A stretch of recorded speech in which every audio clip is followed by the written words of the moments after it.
अकारण करुणावरुणालय भक्तवांछा कल्पतरु तड़िद्वत विनिंदित पीतांबरधारी श्री बालकृष्ण प्रभु की, श्री मुक्ति नारायण भगवान की परम कृपा से उन्हीं के वांग्मय विग्रह श्रीमद् भागवत के पुरुषोत्तम मास के पावन अवसर पर पुरुषोत्तम भूमि पुरुषोत्तम क्षेत्र मुक्ति क्षेत्र श्री मुक्तिनाथ धाम में हम आप सब लोग मंगलमयी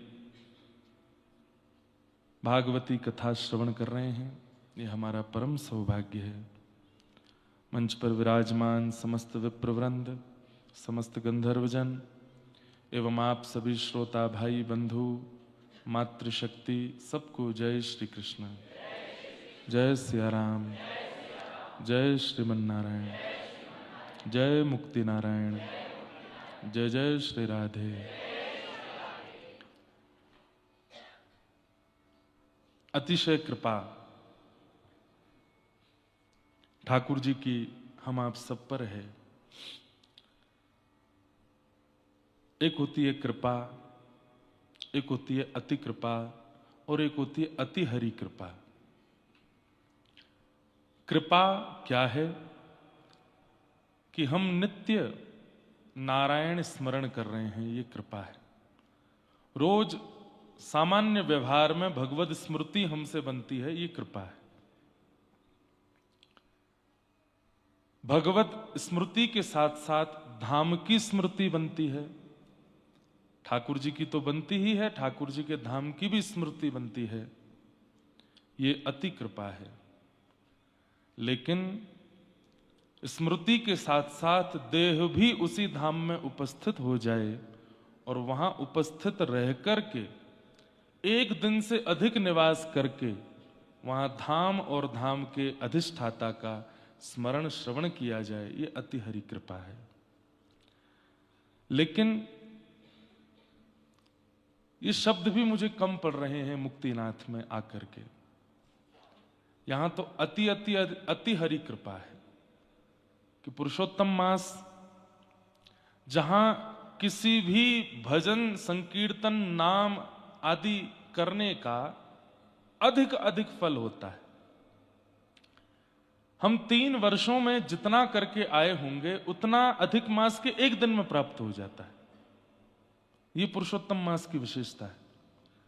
आपने 3 वर्षों में जितना भजन साधन कथा श्रवण तीर्थ यात्रा धाम गमन गंगा स्नान यमुना स्नान दान पुण्य जो भी किया, वो अधिक मास के पहले दिन केवल नाम स्मरण करने मात्र से उतना प्राप्त हो जाता है जितना 3 वर्ष में मिला। सोचिए 30 दिन में कितना मिलेगा। पर कल की बात पुनः दोहरा दूं, दीयमानम न ग्रहणंती। ठाकुर जी दे तो रहे हैं, ये 30 दिन मिलेगा तो बहुत कुछ, पर अंतिम दिन हाथ में जल लीजिएगा जिस दिन अधिक मास पुरुषोत्तम मास का विश्राम होगा, और हाथ में जल लेकर के कायेन वाचा मनसेन्द्रियैर्वा बुद्ध्यात्मना नुषितः स्वभावा करोमि यत् सकलं परस्मै नारायणायेति समर्पयेतत्। हे नाथ, अपनी काया से मतलब शरीर से, अपनी काया से, अपने वचन से, अपने मन से, अपनी बुद्धि से, अपनी आत्मा से, अपने व्यवहार से, इन दिनों में मैंने जो कुछ भी किया उसका जो भी पुण्य मुझे प्राप्त हो रहा है वो सब मैं आपके चरणों में अर्पित करता हूं। दीयमानम न ग्रहणंती। बंधुओं, वस्तु ये तो सामान्य जगत में भी होता है कि जब हम किसको कुछ देते हैं और सामने वाला ले ले, हमें अच्छा लगता है, ठीक है हम इसके लिए लाए, इसने लिया। लेकिन हम किसी को कुछ देते हैं और सामने वाला उसको अस्वीकार नहीं पर बहुत दीनता पूर्वक और बहुत सरलता पूर्वक, और उसमें भी जब कि वो अधिकारी है, वो इच्छुक है और सबसे बड़ी बात उसको जरूरत है, लेकिन फिर भी वो नहीं स्वीकार करता है, तो तो उसके प्रति और प्रेम बढ़ जाता है। हम सबको इच्छा है मुक्ति की, उद्धार की, लेकिन नहीं स्वीकार करना ये हमारे प्रति ठाकुर जी का प्रेम बढ़ाता है। ठाकुर जी का हमारे प्रति प्रेम बढ़ता है कि नहीं ले रहे हैं, मैं देना चाहता हूं फिर भी अस्वीकार कर रहे हैं। आज सुबह देखो, एक बात हम आपको अपनी बताएं, मैं अपने नियम चाहता हूं कि आप सब करो। यहां पर हम मौन रहते हैं सुबह से लेकर के संध्या तक। जब आप लोग शाम को मिलते हैं तभी मौन खोलते हैं, उससे पहले मौन नहीं रहते। हाँ, उससे पहले मौन रहते हैं, उसके बाद नहीं रहते। तो मौन में करना क्या होता है? मनन, सोचते रहो, कुछ ना कुछ चिंतन करते रहो। व्यवहार संसार का नहीं, जहां आए हो वहां का। और हम तो जो मैंने पूरे दिन कथा में सुनाया, हम कथा ज्यादा नहीं 2-2.5 घंटे सुना रहे हैं, और वो 2-2.5 घंटे को पचाने में हमको कम से कम 22 घंटा लगता है। मैं कही हुई बात ही पचाता रहता हूं पूरे दिन। आपके यहां से कथा करके जाएंगे, कुछ प्रसाद पाके निकल जाता हूं मैं कहीं ऊपर, और यहां वही बीमार हो रहे हैं जो कमरे से निकलते नहीं हैं। ये बात आप लिख लीजिएगा। हमसे ज्यादा परिश्रम कोई नहीं कर रहा है यहां पर। सुबह 4:30 बजे उठ जाते हैं, उठ करके अपना नाम जप आदि करके 5:30 बजे फिर सो जाते हैं। उसके बाद फिर आराम से 7, 7:30, 8 बजे उठते हैं, फिर अपना स्नान ध्यान करके, और बाल भोग नहीं करते, सीधे कथा में आते हैं। आज थोड़ा किया क्योंकि रात्रि में नहीं पाया था। यहां आते हैं खाली पेट, कथा सुनाते हैं। कथा सुनाने के बाद फिर जाते हैं, कुछ प्रसाद पाते हैं, प्रसाद पाने के बाद फिर निकल जाते हैं कहीं भी। कल ऊपर चले गए थे विष्णु चूल्हा। विष्णु चूल्हा तो मैं लौटते में आया, मैं उससे भी 3 किलोमीटर आगे निकल गया था। गाड़ी जहां तक गई वहां तक गाड़ी ले गए, उसके बाद फिर पैदल गए। ऊपर वहां कोई एक गुफा थी, वो देख करके आए। उसमें देखी कोई है तो नहीं भीतर, थोड़ी बर्फ भी थी, बर्फ से भी प्रणाम करके आए। थोड़ी देर ध्यान किया, इतना अद्भुत, बिल्कुल ऐसी चोटी पर बैठे थे, नीचे सब, और सामने पहाड़ दिख रहे हैं। लेकिन गौर करके देखा तो उन पहाड़ों के पीछे जो धुंधला था, उसके पीछे और विशाल पर्वत थे हिमालय के। उनका दर्शन किया, दर्शन करके फिर वहां से लौटे। फिर विष्णु चूल्हा गए, वहां पर शालिग्राम भगवान का खूब विशाल विग्रह, उनका दर्शन किया। वहां के महाराज जी से मिले। अब ये बताने की बात नहीं है, मैंने शायद कल बताया था। वहां के महाराज जी को मैंने सालों पहले स्वप्न में देखा था, उसके बाद मैं कभी नहीं मिला। वो 9 साल से नीचे भी नहीं आए हैं, ऐसा वो बता रहे थे। पर जब वो कल पहली बार दिखे तो मैंने कहा ये कहीं तो देखे हैं। और फिर बाद में मुझे अनुभव हुआ कि एक बार बहुत पहले स्वप्न में कहीं ऐसी पहाड़ों में केवल उनको देखा था, कोई वार्ता नहीं हुई थी, और कल उनका दर्शन हुआ। फिर वहां थोड़ी देर विराजे, फिर वो कुछ सुनाने लगे, तो उसी में विलंब हो रहा था। हमको था नीचे सब बैठे होंगे, पहुंचना है। फिर नीचे आते हैं, आप सबसे मिलते हैं, विष्णु सहस्रनाम, नारायण कवच, थोड़ा कीर्तन संकीर्तन होता है। उसके बाद फिर आते हैं, तब मौन खुलता है। फिर अपने सब परिजनों से बात करते हैं, कल की क्या योजना, कहाँ क्या करना है। पर उतनी देर चिंतन चलता ही रहता है। और आज सुबह जो एक चिंतन चित्त में आया, मैं उन्हें लिख रहा था, जो जो भी मेरे चित्त में आ रहा था। और मैंने पहले दिन ही सोच लिया था कि यहां के वातावरण में ढलने के बाद मैं विचार व्यक्त करूंगा जो मेरे मन में आएंगे। तो मन में भाव आया कि मुक्ति नाथ, इनका यदि संधि विच्छेद करूं तो 2 शब्द हैं, मुक्ति और नाथ। भागवत दोनों देती है, मुक्ति भी देती है, मुक्ति दानेन गर्जती। श्रीमद् भागवत गर्जना करके कहती है कि मुझे श्रवण करने वाले को मैं मुक्ति देती हूं। तो आज तो आप स्थिर मुक्तिनाथ से मिलने आए हो, पर जो पहले भी कथाओं में आए हैं, कथा में श्रीमद् भागवती कौन है? ये साक्षात शब्द ब्रह्म मुक्तिनाथ है, ये मुक्ति प्रदान करते हैं। तो श्रीमद् भागवत मुक्ति भी प्रदान करती है और नाथ को भी प्रदान करती है। नाथ कौन? जगन्नाथ, द्वारिकानाथ, श्रीनाथ, गिरधरनाथ, या जो भी आपके चित्त को प्रिय हो। चॉइस आपकी है कि आपको मुक्ति चाहिए कि नाथ चाहिए। मुक्ति वाले को नाथ मिलते हैं पर दूरी से मिलते हैं, पर जिसको नाथ मिलते हैं उसको मुक्ति की इच्छा नहीं होती। जो हम कल चर्चा कर रहे थे उसी विषय पर ही आगे चल रहा हूं। भागवत जी दोनों देती है, मुक्ति भी और नाथ भी। इच्छा आपकी है, प्रसन्नता आपकी है, चॉइस आपकी है कि आपको क्या चाहिए।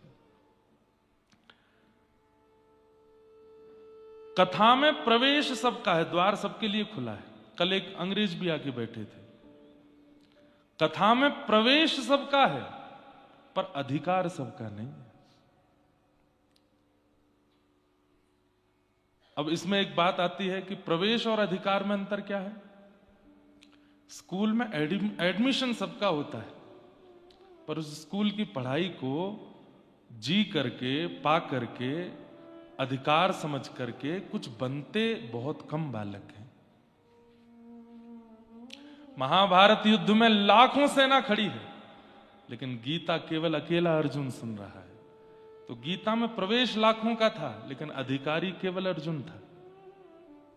इसलिए ये द्वार सबके लिए खुला है। यहां आ सब रहे हैं पर अधिकारी सब नहीं है। तो फिर इसका विभाजन कैसे हो? बहुत ध्यान से सुनो, बैठ जाओ भैया।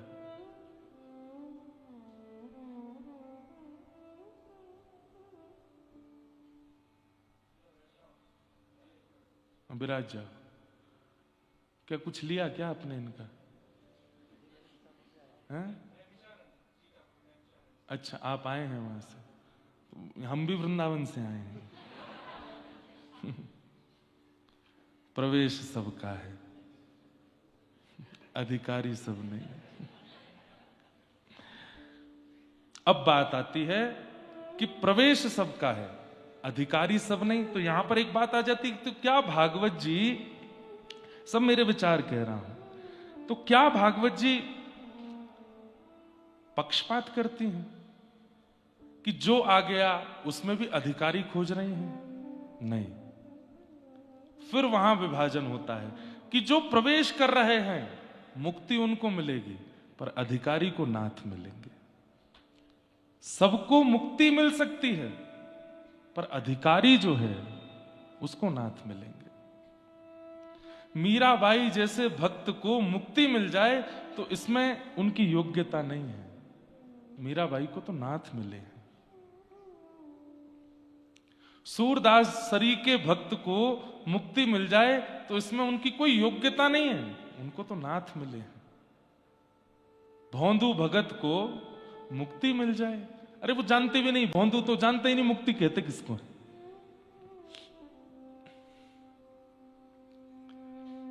तो अधिकार सबका है, प्रवेश सबका है, पर अधिकार सबका नहीं। मुक्ति सबके लिए है, पर नाथ यहां आए हुए आप सैकड़ों में से किसी एक या दो को ही मिलने वाले, सबको नहीं।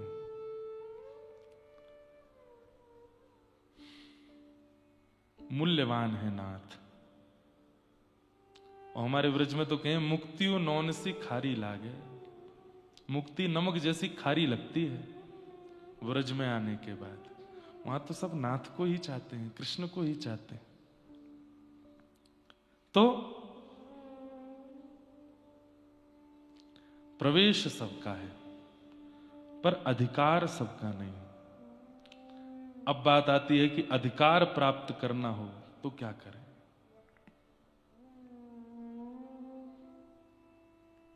गोस्वामी तुलसीदास जी महाराज कहते हैं, बहुत ध्यान से सुनिएगा और गाइएगा मेरे पीछे। गुरु पद प्रीति नीत रत जे, गुरु पद प्रीति नीत कर जे। शब्द सुनिएगा, अधिकारी कौन है? नाथ का। मुक्ति के अधिकारी तो सब हो गए हैं, पर नाथ के अधिकारी कौन बन सकते?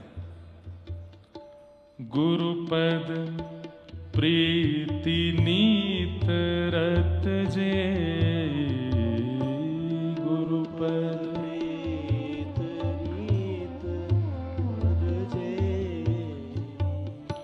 द्विज सेवक अधिकारी ते, द्विज सेवक अधिकारी ताकह यह विशेष सुखदाई, ताकह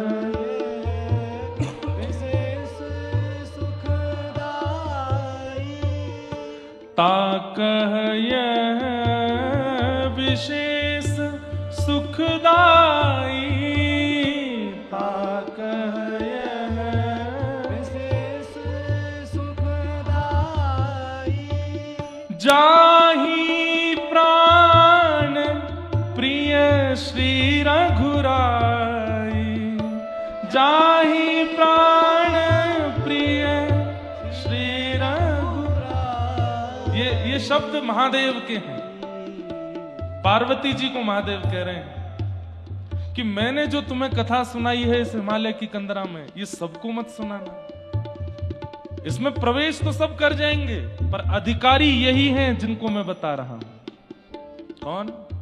हे गुरुपद प्रीत नीत रत जे,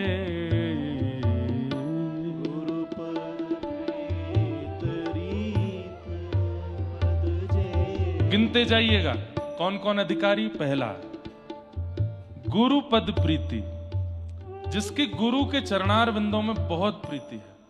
गुरु कह दें कि कूद जाओ खाई में तो कूद जाएगा, कोई गुरु कहेगा क्यों? लेकिन ऐसे गुरु भी हुए हैं। पीपाजी महाराज द्वार पर खड़े थे और द्वारपालों से कहते हैं कि महाराज जी का दर्शन करना है, उन्हें कह दीजिए कि महाराज पीपा आया है। रामानंदाचार्य जी को जब पता चला महाराज पीपा, बोले बोल दो नहीं मिलेंगे। अगले दिन पीपा जी फिर आए, बोले मैं उस देश का राजा पीपा, उनको शायद समझ नहीं आ रहा होगा, बता दीजिए मैं आया हूं। बोले नहीं मिलेंगे। अंतिम दिन आकर के जब अपने नाम का भी उच्चारण नहीं किया कि गुरु शरणागत एक सामान्य जीव अपने उद्धार के लिए आया है, मुझे मिलना है, नाम छोड़ दिया, पदवी छोड़ दी, सब कुछ अलग कर दिया, तब रामानंदाचार्य जी बोले बहुत चतुर है, 3 दिन से मिल नहीं रहा हूं ना, इसलिए पदवी वदवी सब छोड़ छाड़ करके और बिल्कुल अपना नाम भुला के बोल रहा है कि मुझे मिला दो, लेकिन मैं भी परीक्षा लूंगा। कह दो सामने एक कुआं है उसमें कूद जाए। द्वारपालों ने जाकर के जैसे ही कहा तो दौड़ पड़े कूदने के लिए, और जैसे ही बस कूदने ही वाले थे इतने में ही आचार्य चरण द्वार पर आ गए। बोले अब मिलूंगा, आओ। क्यों? देखना चाह रहा हूं कि गुरु प्रीति परायण हो कि नहीं। हम बंधुओं दीक्षा दे देते हैं, हम भी गुरु परायण हैं, हमारे भी गुरु हैं, हमारे भी आचार्य हैं, आप दीक्षा ले लेते हैं, पर दीक्षा बहुत सस्ती नहीं है। मेरी दीक्षा देने से आप मेरे शिष्य नहीं बने, आप नाथ के शिष्य बने हैं। मैंने संबंध उनसे कराया है, बिचौलिया हूं मैं, या जो भी आचार्य पदवी पर बैठे हैं वो बिचौलिया हैं। और बिचौलिया की बहुत बड़ी जिम्मेवारी होती है, वो आपके घर पर आकर के बोले फलानी लड़की से अपनी बेटे का ब्याह कर दो, बहुत अच्छी है। आप कहोगे भैया हमारा इकलौता ही बेटा है, देख लो। बोले अरे कर दीजिए, हम कह रहे हैं ना। तो आप क्या करते हो, उस एक व्यक्ति के विश्वास पर अपने पुत्र का उस पुत्री से, कन्या से विवाह कर देते हो। बाद में पता चला कि घर में तांडव हो रहे हैं, तो किसको कोसा जाता है?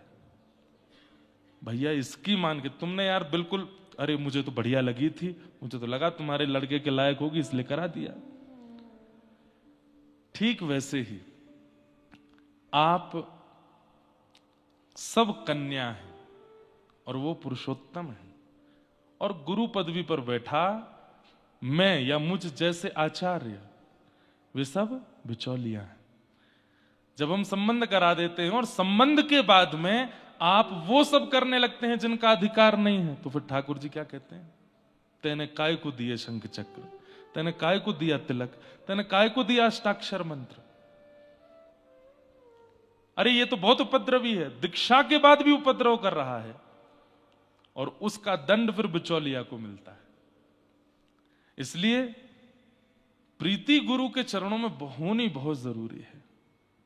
क्यों? क्योंकि जब आपका प्रीति गुरु चरणों में होगी तो फिर गुरु जैसा कहेंगे आप वो करने के लिए राजी रहोगे, और उससे फिर ठाकुर जी को कभी पीड़ा नहीं होगी, ठाकुर जी प्रसन्न रहेंगे।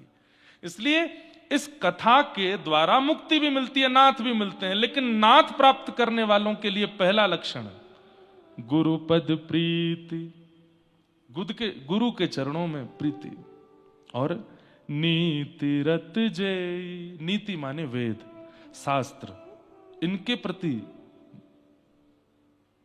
विश्वास हो। आप भागवत जी सुनते हैं, रामचरितमानस सुनते हैं, भक्तमाल सुनते हैं, महाभारत सुनते हैं, गीता सुनते हैं, तो उसकी सुनी हुई बात पर संशय नहीं, विश्वास। गुरुपद प्रीति नीति रत जय। तीसरा लक्षण क्या? दो लक्षण हो गए अधिकारी के, लिखते जाइएगा या फिर अपने मन में उतारते जाइएगा। लिखने वाले इतनों में 2-3 ही दिखते हैं मेरे को, क्योंकि बाकियों की इतनी मेधावी बुद्धि है, सुनते ही याद हो जाता है। कभी कभी मेरा मन होता है कि मैं पूछ लूं क्या।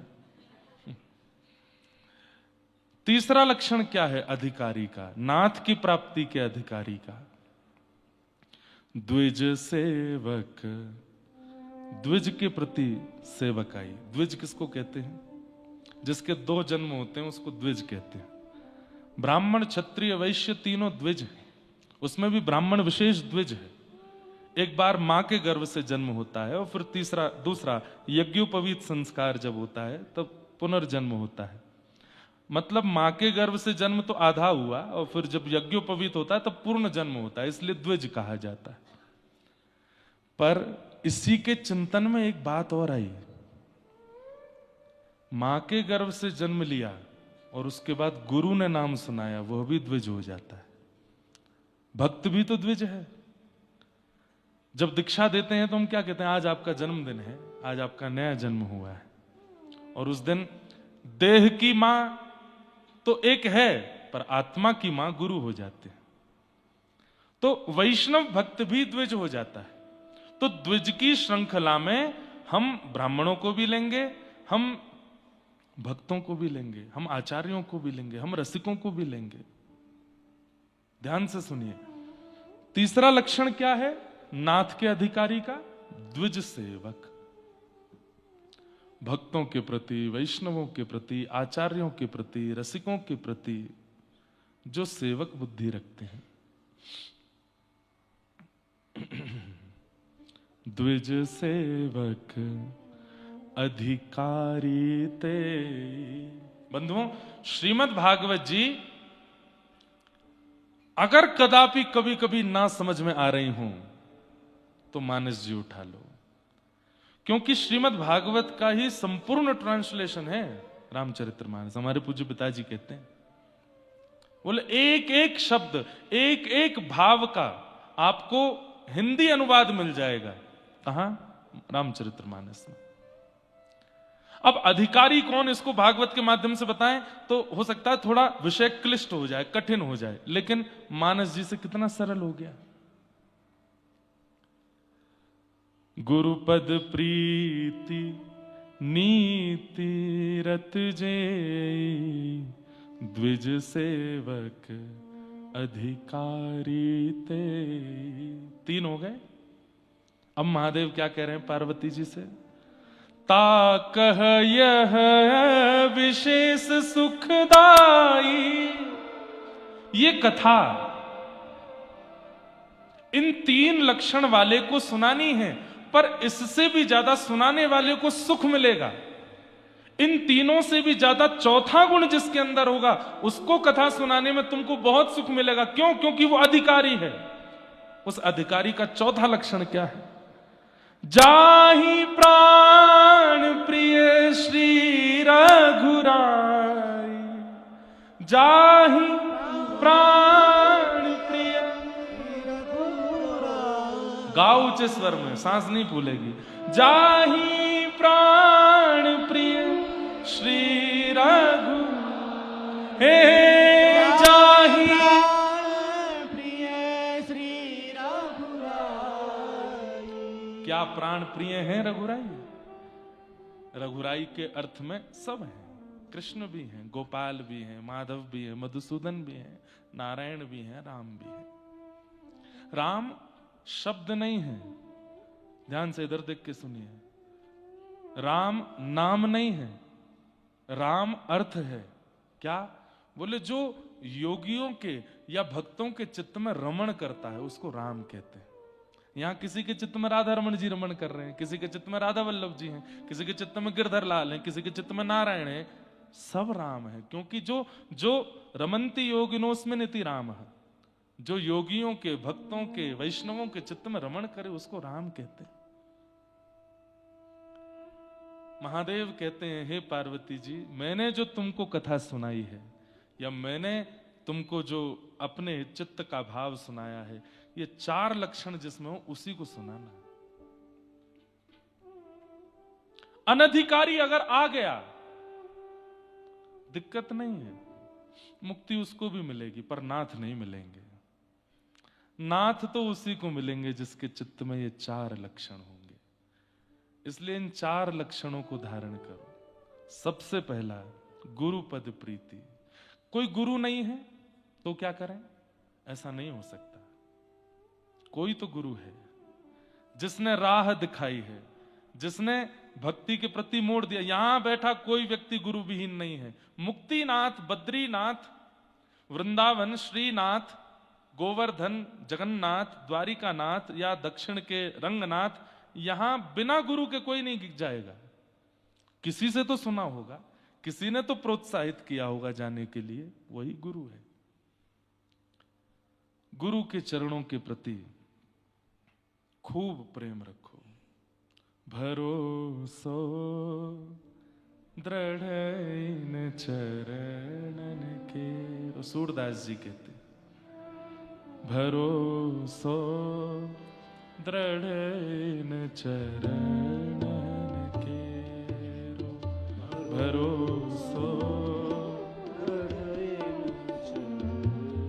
बंधुओं, मुझ पर मेरे गुरु की बड़ी कृपा है और मेरा ये सौभाग्य है कि मेरे पिता ही मेरे गुरु हैं। लोगों के गुरु बनने के बाद वो गुरु पिता होते हैं, पर मेरे देह के भी गुरु मेरे पिता और मेरी आत्मा के गुरु भी मेरे पिता। और ये उन्हीं की तपस्या है जिस मुक्तिनाथ में कथा करने के लिए व्यक्ति 1000 बार सोचता है। हमने एक बार सोचा था बस और हो गई कथा। यहां आना सामान्य नहीं है, यहां व्यवस्थाएं करना सरल नहीं है, यहां मंच बनाना, माइक लेकर के आना, लाइव करना, यहां कुछ भी सरल नहीं है। यहां इतनी व्यवस्था भोजन की करना सरल नहीं है। यहां एक रात्रि से ज्यादा व्यक्ति रुकता नहीं, सुबह आता है शाम को चला जाता है। आज 4 दिन हमको हो गए इस प्रतिकूल वातावरण में। कोई कह रहा है मेरी सांस फूल रही है, कोई कह रहा है मुझको कुछ हो रहा है। मैं कह रहा हूं सब रुको भाई, इसको गंवाने मत दो। ये परीक्षा हो रही है तुम्हारी कि तुम लौट जाओ, मत लौटना। मेरा भी सर भारी होता है, मुझे भी रात्रि बुखार आ जाता है, मुझे भी जुकाम होता है, लेकिन मैं नहीं जा रहा हूं। वो अपना काम कर रहे हैं हमें भगाने का, हम नहीं जाएंगे। हम अपने गुरु की इतनी हल्की नहीं होने देंगे। हमारे गुरु की बहुत बड़ी कृपा है हमारे ऊपर। 7 दिन रह के जाएंगे यहां पर। भरोसो दृढ़ इन चरणन के, भरोसो दृढ़ श्री वल्लभ नख चंद्र छटा बिन,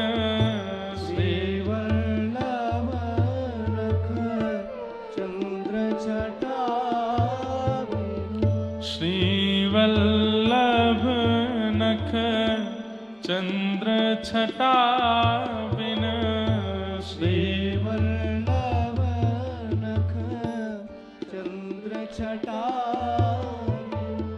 सब जग माही अंधेरो हो, सब जग माही अंधेरो भरोसो दृढ़ इन चरणन केरो, भरोसो दृढ़ इन चरणन के। और सूरदास जी अपने अनुभव के साथ कह रहे हैं। ये सूरदास जी के भगवत प्राप्ति के पूर्व का पद है ये। सूरदास जी लगभग 100 वर्ष की अवस्था, अभी सूरदास जी का चरित्र कहा था मैंने नासिक दत्त धाम में। बहुत लंबा जीवन जिया सूरदास जी ने और अपने अंतिम श्वास को लेने से पूर्व ये पद गाते हैं। किसी ने उनको टोक दिया, बोले आपने आज तक अपने आचार्य की महिमा नहीं गाई, आपने युगल का यश गाया, कृष्ण लीला गाई, लेकिन अपने गुरु के बारे में कुछ नहीं कहा। तो सूरदास जी क्या कहते हैं, बोले तुमको लगता था कि मैं कृष्ण यश गा रहा हूं, तुमको लगता था मैं युगल यश गा रहा हूं, पर मेरे लिए कृष्ण और युगल मेरे गुरु ही हैं। मैं अपने गुरु को ही ध्या रहा था। और तब अंतिम श्वास लेने से पूर्व ये पद गाते हैं। और सूरदास जी सबको कह के जा रहे हैं, अपने इतने लंबे जीवन का अनुभव मैं बता के जा रहा हूं। इस कलिकाल में और कोई साधन है ही नहीं अपने कल्याण का, एक ही साधन है, केवल अपने गुरु के प्रति भरोसा कर लो, और कोई साधन नहीं है।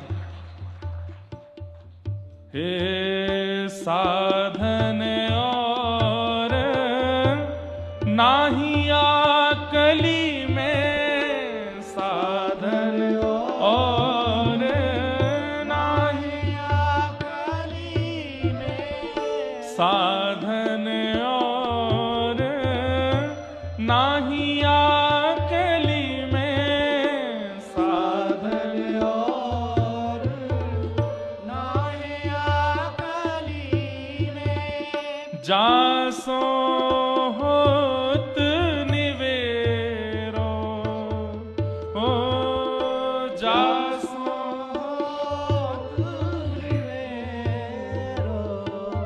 हे सूर कहा कहे दुविध आधरा,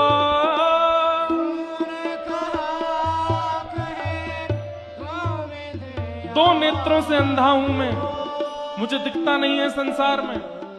सूर कहा कहे दुविध आंधरो, अरे बिना नेत्रों के इतने लंबे जीवन में मैंने ये सब प्राप्त कर लिया, कृष्ण की वह लीलाएं देख ली, मेरी सामर्थ्य नहीं थी, ये मेरी गुरु की कृपा है। सूर कहा कहे दुविध आंधरो,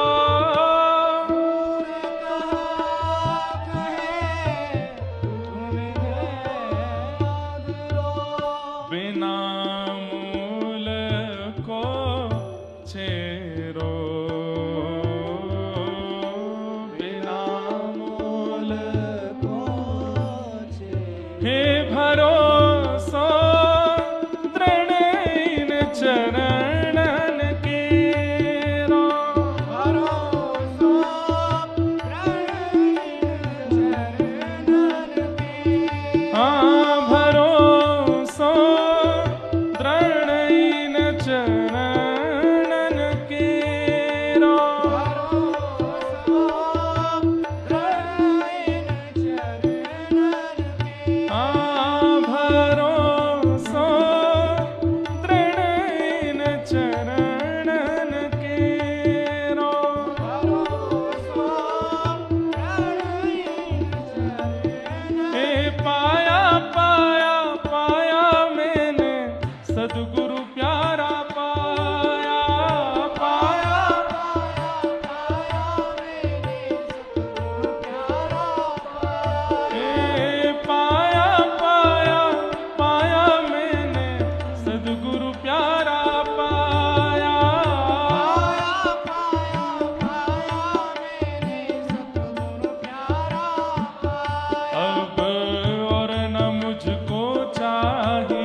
बस सद्गुरु प्यारा चाहिए। पाया पाया पाया मैंने सद्गुरु प्यारा पाया।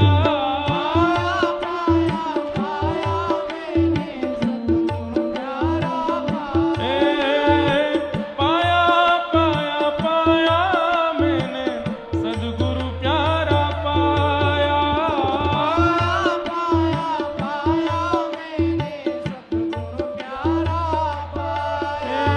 पाया पाया पाया मैंने सद्गुरु प्यारा पाया।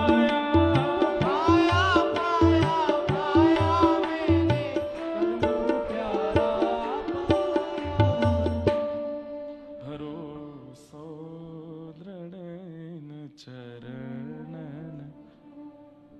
तो गुरुपद प्रीति नीत रत जे द्विज सेवक अधिकारी ते।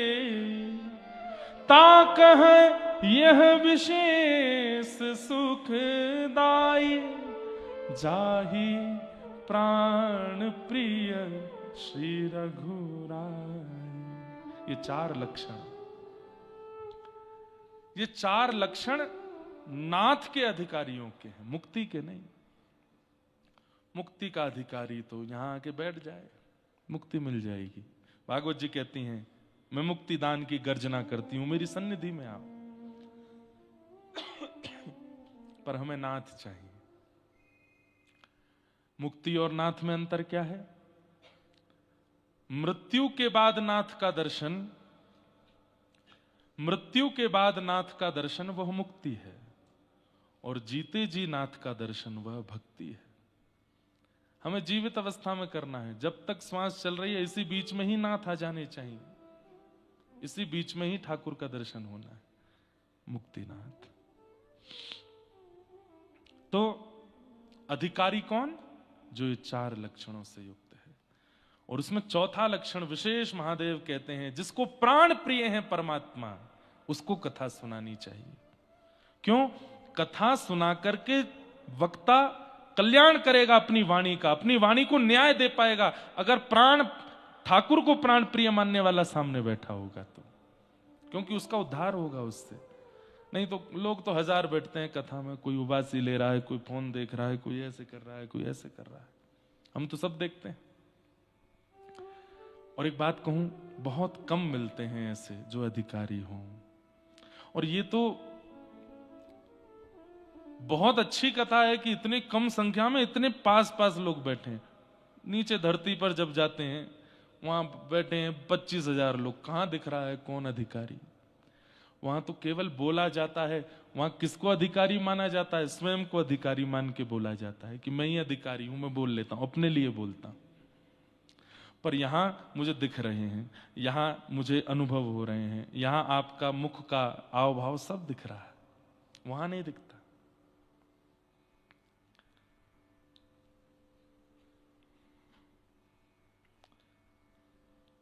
तो अधिकारी को सुनाओ कथा, अधिकारी बनो कथा सुनने के लिए। ये चार लक्षण चित्त में लाओ।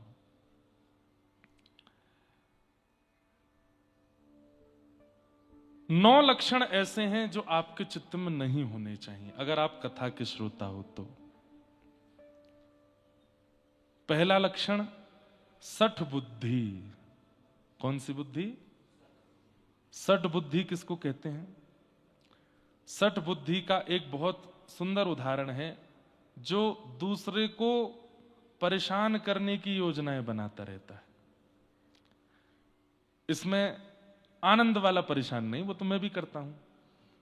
किसी के, अब हमने एक बंदूक मंगाई है पानी वाली, मुक्तिनाथ में जो नहीं नहा रहे उन पर मारता हूं उसको।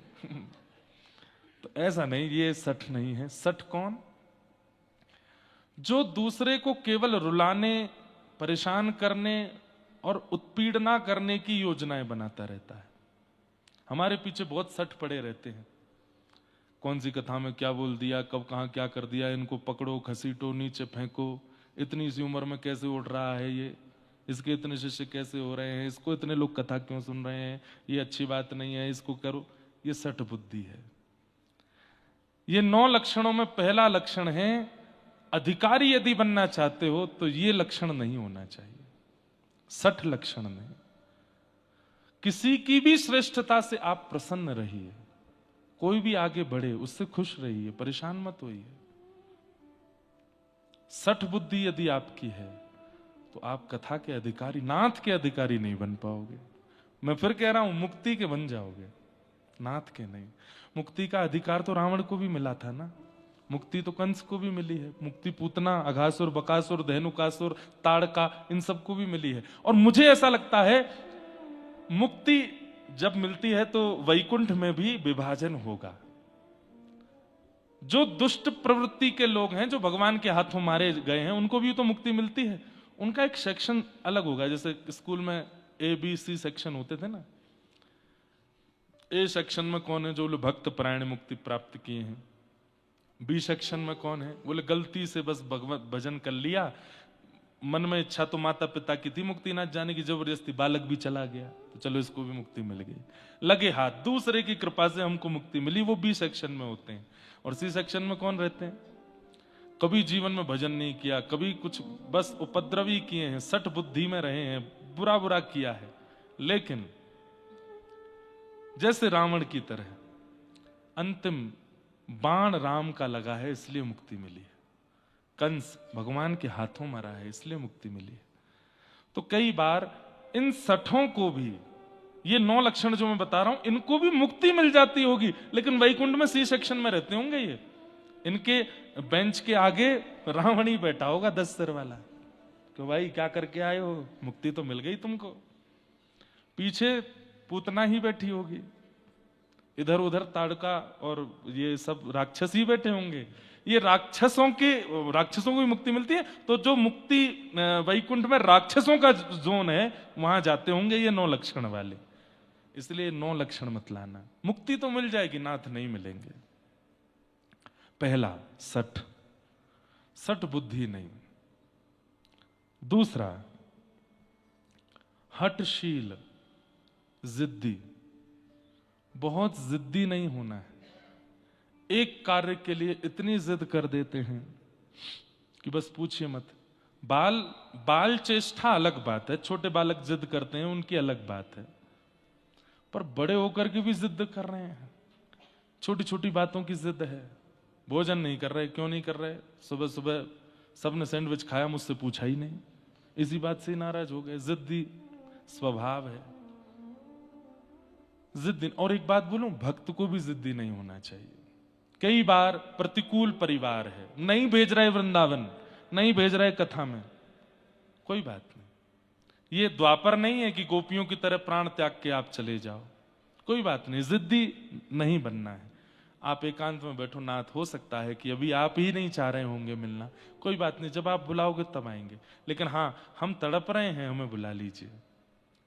वो बहुत जिद नहीं करते, जिद्दी स्वभाव।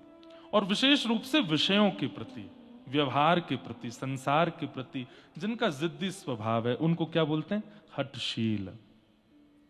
ये भी कथा के अधिकारी नहीं। दूसरा लक्षण। तीसरा लक्षण, कल हम परसों इस पर चर्चा कर रहे थे, ईर्ष्या।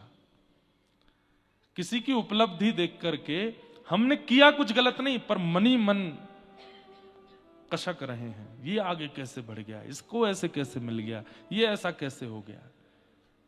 इसको क्या बोलते हैं, मात्सर्य दोष। ये मात्सर्य दोष तीसरा लक्षण।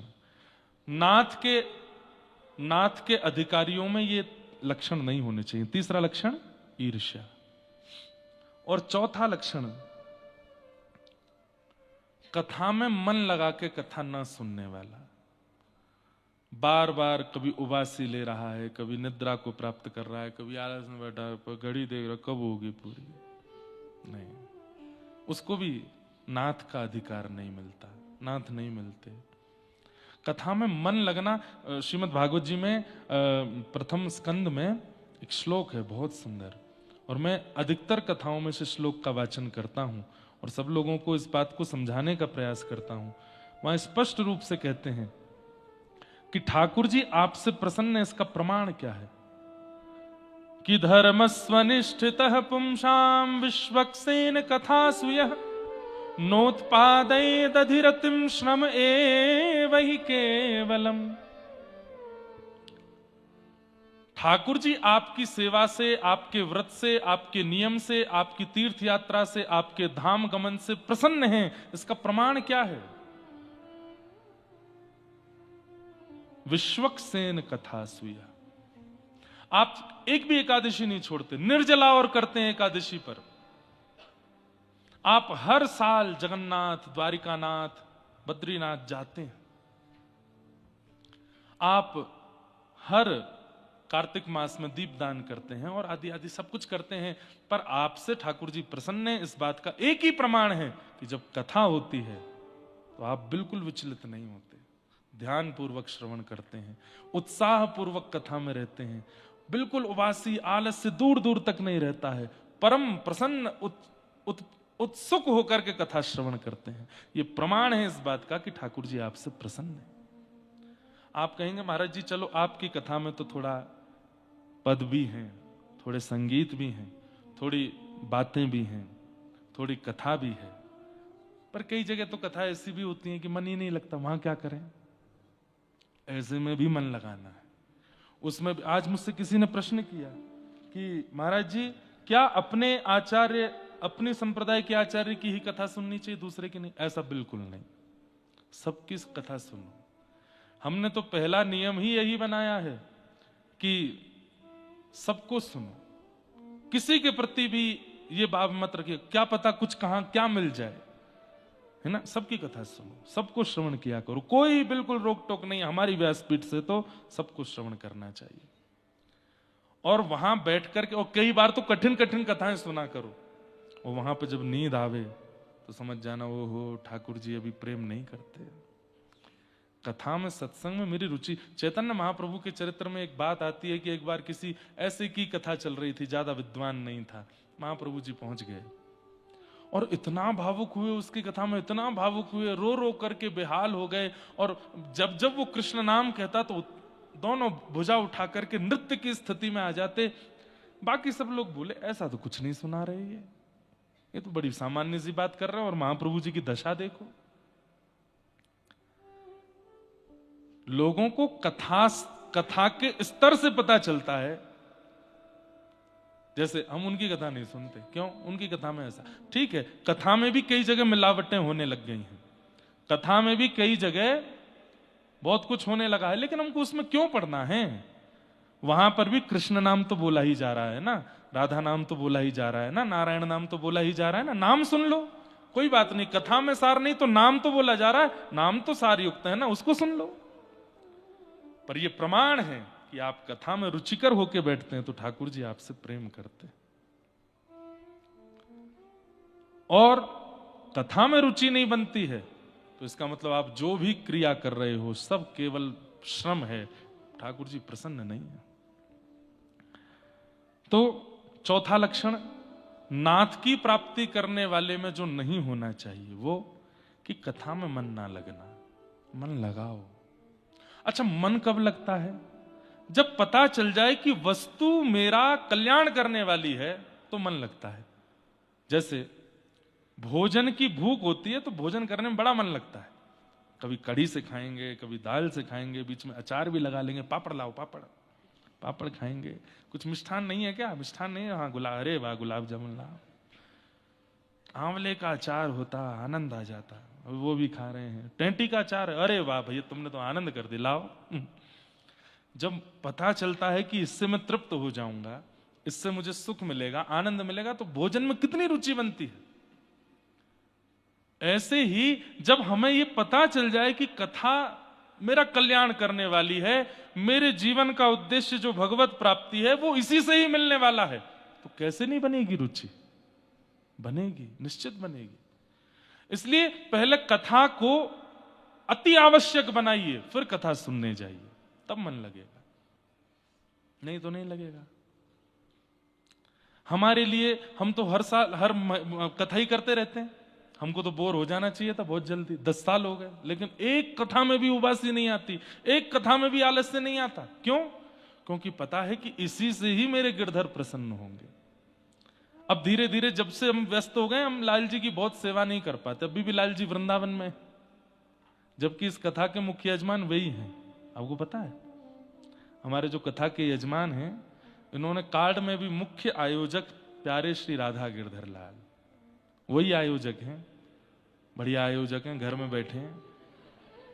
लेकिन एक बात बोलूं, हमको ऐसा लगता है कि जो नहीं आए, इतनी दुर्गमता का अनुभव नहीं करना पड़ा, इतनी मार्ग की और फ्लाइट के खर्चे ऐसे वैसे, उसका वो बेचारे बैठे हैं, बढ़िया हैं। नहीं, 43 डिग्री सेल्सियस है वहां पे, और यहां पे अभी भी शायद 8 या 9 होगा। जब हमको शॉल और जैकेट में घर वाले देख रहे हैं तो बहुत ईर्ष्या कर रहे हैं, बोले यहां एसी फेल हो रहा है भैया, तुम कहां गए हो। परसों मैं फोन पे बात कर रहा था घर पर रात्रि, तो मैंने बताया, मैंने कि यहाँ हाईएस्ट टेम्परेचर पहुंचा है। बोले अच्छा कितना? मैंने 11। बोले ऐसा फोन काट दो। बोले यहाँ टेम्परेचर देख ही नहीं रहा है, 43 पहुंच गया है। और उसमें भी उत्तर प्रदेश में एक नियम है कि जब 40 से ऊपर टेम्परेचर जाता है तो लाइट कटती है घरों की, लाइट और चली जाती है। अब केवल उत्तर प्रदेश में होता है कि और भी कहीं पता नहीं, पर यह होता है। सर्दियों में लाइट नहीं जाती हमारे भारत में, गर्मियों में लाइट जाती है। अभी तो फिर भी जब से हमारे साधु जी आए हैं सत्ता में, तब से लाइट वाइट नहीं जाती इतनी। उससे पहले तो छतों पर सोते थे हम लोग वृंदावन में, जब सेवा कुंज के पास घर था, छोटे छोटे थे हम लोग, तो रात्रि में सेवा कुंज दिखता था हमारी छत से। जहां रात्रि जाना अलाउ नहीं है वहीं हम लोग सोते थे। रात भर सब बच्चे ऐसे, वो जो घर की दीवार होती वहां पर ऐसे बैठ जाते थे। वो सुन घुंघरू की आवाज आई क्या, ऐसे हम लोग सब अनुभव करते थे। सेवा कुंज में बहुत आनंद होता था। हमारे आचार्य जी इनकी तो गोद में खेले हैं, हमारे चक्रपाणी जी महाराज, हमारे राम साय त्रिपाठी जी, ये सब इनकी गोद में खेले हैं हम, और इन्हीं सबके आशीर्वाद से आज कथा कर रहे हैं। सेवा कुंज वाले घर में तब रहते थे, आप भी वहीं विराजते थे। हमारे पूज्य गुरुदेव दादा गुरु श्री रामानुज प्रपन्नाचार्य गुरु जी, आप दोनों महापुरुषों पर उनकी बड़ी कृपा। हमारे पिताजी पर तो विशेष कृपा हुई ही उनके, लेकिन गुरुजी का हाथ कांपता था। मैं तो 6 महीने का ही था जब गुरुजी चले गए, तो गुरुजी का हाथ कांपता था, और ग्रंथ लिखना होता था। तो हमारे राम साय त्रिपाठी जी, आप गुरुजी के ग्रंथ लिखते थे और गुरुजी बोलते थे। हमारे चक्रपाणी जी महाराज, आप नेपाल में ही निवास करते हैं। अभी माता पिता सेवा के कारण आपका नियम छूट गया, नहीं तो कितने वर्ष आप 6 महीना बद्रिकाश्रम रहते थे और 6 महीना घर रहते थे और अपने पांडित्य क्रम में रहते थे। अभी 2-3 साल से शायद नहीं जा पा रहे हैं। पिछले साल गए थे, 6 महीना बद्रीनाथ ही रहते हैं। और नहीं बताना चाहिए मुझे, लेकिन इनको अनुभव हुआ है ठाकुर जी का। 6 महीना बद्रिकाश्रम रहे, 24 घंटे इनको दे दीजिए बस, ऐसा कहते हैं, उनको 24 घंटे दे दीजिए, मतलब हर दिन 1 घंटा 2 घंटा ऐसे करके 24 दे दो, धारा प्रवाह संस्कृत बोलना सिखा देंगे आपको। ऐसे अद्भुत हमारे आचार्य जी। और राम साय त्रिपाठी जी तो डॉक्टरेट हैं, आप पीएचडी कर चुके हैं। कौन सा विषय था आपका? संस्कृत व्याकरण पर पीएचडी है। सोचो, ऐसे आचार्य बैठे होंगे ऊपर, तो फिर चेला क्या करेगा। तो सब कृपा है। तो हम क्या निवेदन कर रहे थे, किस बात पर चल रही थी सारी बातें हैं? चौथा लक्षण, मन ना लगना कथा में। तो लगाइए। बात चल रही थी टेम्परेचर के पीछे। तो नाथ की प्राप्ति में जो लक्षण है, उनमें चौथा लक्षण है कथा में मन ना लगना। उसको लगाइए। और वो कब लगेगा? जब कथा से हमें ये पता चल जाए कि यही मुझे हरि प्राप्त कराने वाली। प्रभु चरित्र सुनवे को रसिया, राम लखन सीता मन बसिया। हनुमान जी जानते हैं यही है, ये कथा ही है जो मुझे राम जी से और मिला सकती है, इसलिए साकेत नहीं गए। यत्र यत्र रघुनाथ कीर्तनम तत्र तत्र कृतमस्तकांजलिम बाष्पवारि परिपूर्ण लोचनम मारुतिम नमत राक्षसांतकम। यत्र यत्र रघुनाथ कीर्तनम, जहां भी राघव जी की माधव जी की कथा होती है हनुमान जी आते हैं। हमें नहीं पता चलता पर इस कथा में भी आए होंगे। अधिक मास, पुरुषोत्तम मास, बहुत कथाएं चल रही होंगी, पर हनुमान जी भी सोचते होंगे भाई इतनी भीड़ भाड़ है सब जगह, कहां चलें? तो पता चला होगा मुक्तिनाथ में एक ही कथा चल रही है अब। एक कथा और चल रही है रामानुज कोट में, वो तो मास कथा चल रही है। एक आचार्य जी यही नेपाल के ही कथा कर रहे हैं वहां, पर साप्ताहिक कथा हिंदी भाषा में तो यही चल रही है। हनुमान जी बोल रहे होंगे कि चलो वहीं चलते हैं, आके बैठ जाते होंगे चुपचाप, हमको नहीं पता चलता है, और वो निश्चित सुनते हैं। और आप क्या कहेंगे, आज से सुन रहे हैं, 3 युग से सुन रहे हैं वो कथाएं, वो कितनी बार सुन चुके हैं। अरे वक्ता के पास भी वो विषय नहीं होगा जो हनुमान जी पर है, लेकिन फिर भी दीन बन के जाते हैं, कथा सुनते हैं और रोते रहते हैं। प्रमाण क्या है कि हनुमान जी कथा में बैठे होंगे, तो उनका प्रमाण क्या है कि कौन से हैं हनुमान जी? बोले जितनी देर कथा चलती है वाष्पवारि परिपूर्ण लोचन, आंखें भरी ही रहती हैं, नेत्रों से आंसू ही गिरते रहते हैं, वही है हनुमान। तो चौथा लक्षण क्या है? मुक्ति की प्राप्ति। अब विषय बार बार नहीं बोलूंगा मैं पूर्व का, मुक्ति और नाथ दो में चल रही है बात। नाथ की प्राप्ति करने वालों में यह चौथा लक्षण नहीं होना चाहिए, कथा में मन लगाओ। 5वां लक्षण, नाथ की प्राप्ति किसको नहीं होती है? द्विजद्रोही। द्विजद्रोही, द्विज का अर्थ मैंने बताया, जिसके 2 जन्म होते हैं। वो ब्राह्मण है और वो भक्त है। भक्त, संत, साधु, हरिजन, इनका जो द्रोह करते हैं, ब्राह्मण का जो द्रोह करते हैं, विप्रों का जो द्रोह करते हैं, ऐसे को नाथ की प्राप्ति नहीं होती। इसलिए भूल करके भी कभी वैष्णव अपराध, द्विज अपराध मत कीजिए। आपका एक अपराध आपकी जीवन भर की सारी भक्ति को सिमट करके गंगा में प्रवाहित कर देता है, नहीं मिलने देगा ठाकुर जी से। इसलिए वैष्णव अपराध मत किए। और अपराध 3 प्रकार से होता है, मनसा, वाचा, कर्मणा। मन से भी अपराध होता है। आपने केवल कोई बात सुन ली किसी की और तुरंत उसके बारे में अनर्गल विचार करने लगे, अरे हाँ हमको लग तो रहा था, ऐसा ही है, ये मानसिक अपराध हो गया। बोल दिया, किसी 4 आदमी से जाके कह और दिया, ये वाचिक अपराध हो गया। और फिर सन्मुख आकर के उनका अपमान कर दिया, ये कार्मिक अपराध हो गया। मनसा, वाचा, कर्मणा, 3 प्रकार से अपराध बिल्कुल मत कीजिए। हम कह रहे हैं भैया तुम्हारे सामने वैष्णव के लाख अवगुण प्रकट कर दिए जाएं, फिर भी उनके प्रति अपराध बुद्धि मत रखो। तिलकधारी हैं, कंठीधारी हैं, भगवद यश गाते हैं, भगवद यश सुनते हैं, भगवद कीर्तन करते हैं, चाहे उनके बारे में अब दुनिया चाहे जो कहे, वो मेरे आचार्य हैं, वो मेरे हरि के प्रिय हैं और हरि के प्रिय मुझे प्रिय हैं। द्विज द्रोह नहीं करना है, ये 5वां लक्षण नाथ की प्राप्ति करने वाले में नहीं होना चाहिए। 6वां लक्षण नाथ प्राप्ति में जो विघ्न डालता है, लोभ। लोभ सदा दूसरे की वस्तु पर ही होता है, दूसरे की वस्तु पर ही हमारा चित्त जाता है और उसे अपना बनाने की इच्छा हो जाती है, वही लोभ है। पाप के बाप का नाम है लोभ। पाप के पिताजी, पिताजी मतलब इन्हीं से ही जन्म होता है लोभ का, पाप का, लोभ से। लोभ नहीं करना है। एक बहुत सुंदर कथा कल आचार्य जी सुना रहे थे हमको कि एक राजा थे, उनकी एक घर में कोई संतान का जन्म नहीं हुआ। ध्यान से सुनना। उनके एक पुरोहित जी थे, उनमें थोड़ा सा लोभ आ गया था।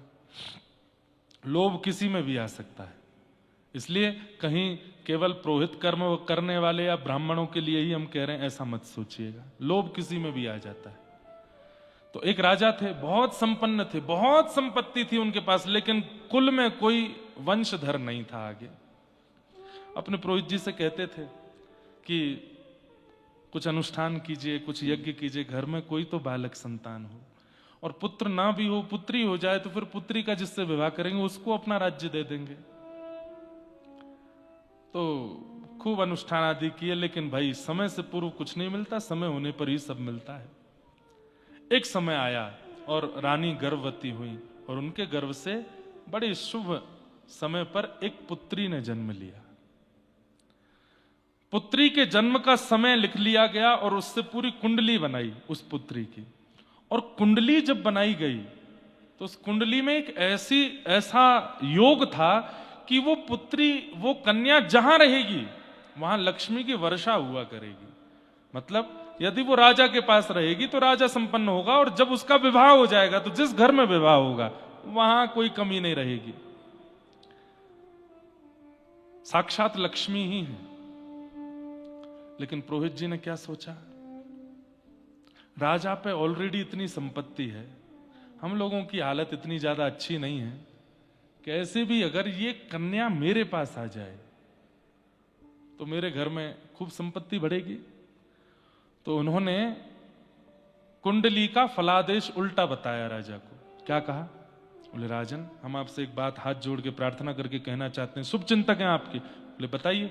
बोले कि ये जो कन्या है ना, जन्म तो हो गया लेकिन अच्छे मुहूर्त में नहीं हुई है, तो है तो पुत्री, अब ये मुहूर्त अच्छा हो बुरा उससे हमें क्या।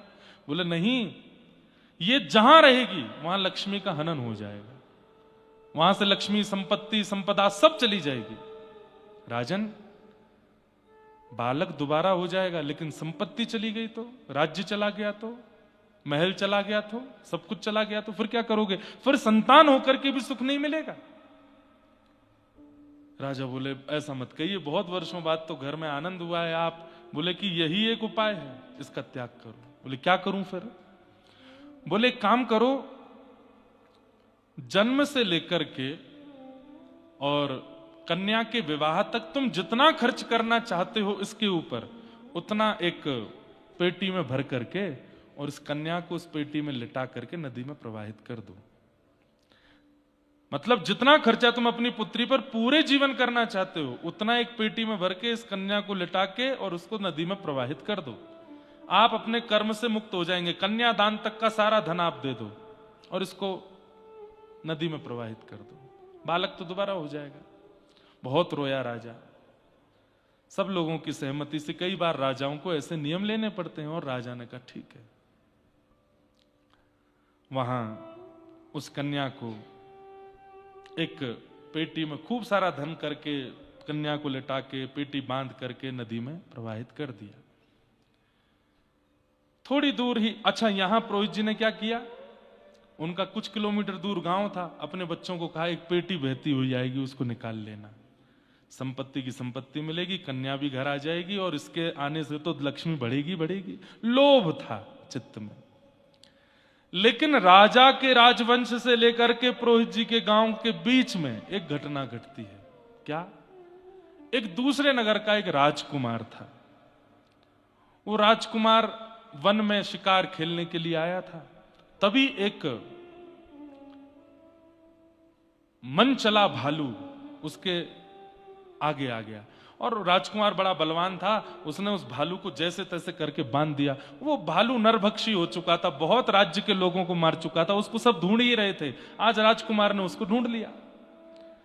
राजकुमार ने उस भालू को बांध लिया। अब बांध करके वो सोच ही रहा था क्या करूं क्या करूं। इतने में वो बड़ी पेटी बहती हुई आ रही थी। उस राजकुमार ने पेटी को किनारे किया, बड़ी भारी, खोल के देखा तो असंख्य सोने चांदी हीरे जवाहरात भरे हैं और ऊपर एक छोटी सी लाली लेटी है। उस राजकुमार की कोई बहन नहीं थी। उसने कहा, आज विधाता ने मुझे बहन दी है, और देखो बहन आई भी तो कैसे आई, कितनी संपत्ति लेकर के आई है साथ में, अपने जीवन का पूरा निर्वहन, ये तो उसकी कुंडली में ही था, वो जहां जाएगी धन धान्य से भर देगी। राजकुमार ने उसको निकाला, सारा धन संपत्ति जो थी, बोले ये इसी का है, इसी के लिए रहेगा, इससे महल बनवाऊंगा अपनी बहन का। अपने सब सैनिकों का सब धन धान्य ले जाओ, सुनो पेटी खाली करके दे दो। पेटी खाली करके बोले इसमें क्या करूं, बोले इसमें भालू को डालो। बोले ये भालू बहुत उपद्रवी है। हाथ पैर बांध करके भालू के और उसको पेटी में बंद कर दिया। वो कहा बहा दो। आगे पुरोहित जी के बालक खड़े थे, पेटी आ रही होगी बहती हुई, और पुरोहित जी ने कह दिया था खोलना नहीं, चुपचाप, बहुत भारी होगी, 10-5 अपने मित्र भी ले जाना, उठा करके पेटी को मेरे कक्ष में किनारे में धर देना, मैं जब तक नहीं आऊं खोलना नहीं। बालक बोले पिताजी की आज्ञा है। इतने में पेटी बहती हुई आई विशाल, लगे सब एक साथ नदी में से उसको निकाला, बड़ी भारी, 10, 15, 20 लोग लगे उसको उठाने में, उठा करके ले गए। बोले पिताजी ने कहा था हमारे कमरे में चुपचाप धर देना, खोलना नहीं। यहां पुरोहित जी सब कार्य करा करके शाम को लौट के आए। पिता कहाँ है पेटी? आपके कमरे में रखी है, बहुत भारी है पिताजी। बोला हाँ भारी तो है, चलो भोजन पानी करके सब सो जाओ। सब सो गए। पुरोहित जी कमरे में गए, जैसे ही पेटी खोली, नरभक्षी भालू निकल करके आया, आंखें नोच ली, विदीर्ण कर दिया, नष्ट कर दिया, पूरे परिवार को खत्म कर दिया उसने। पाप के बाप का नाम क्या है? लोभ। और ये लोभ नहीं आना चाहिए। नाथ की प्राप्ति करने वाले में लोभ नहीं होना चाहिए। कितने लक्षण हो गए? 6 लक्षण। 7वां लक्षण क्या है? क्रोध।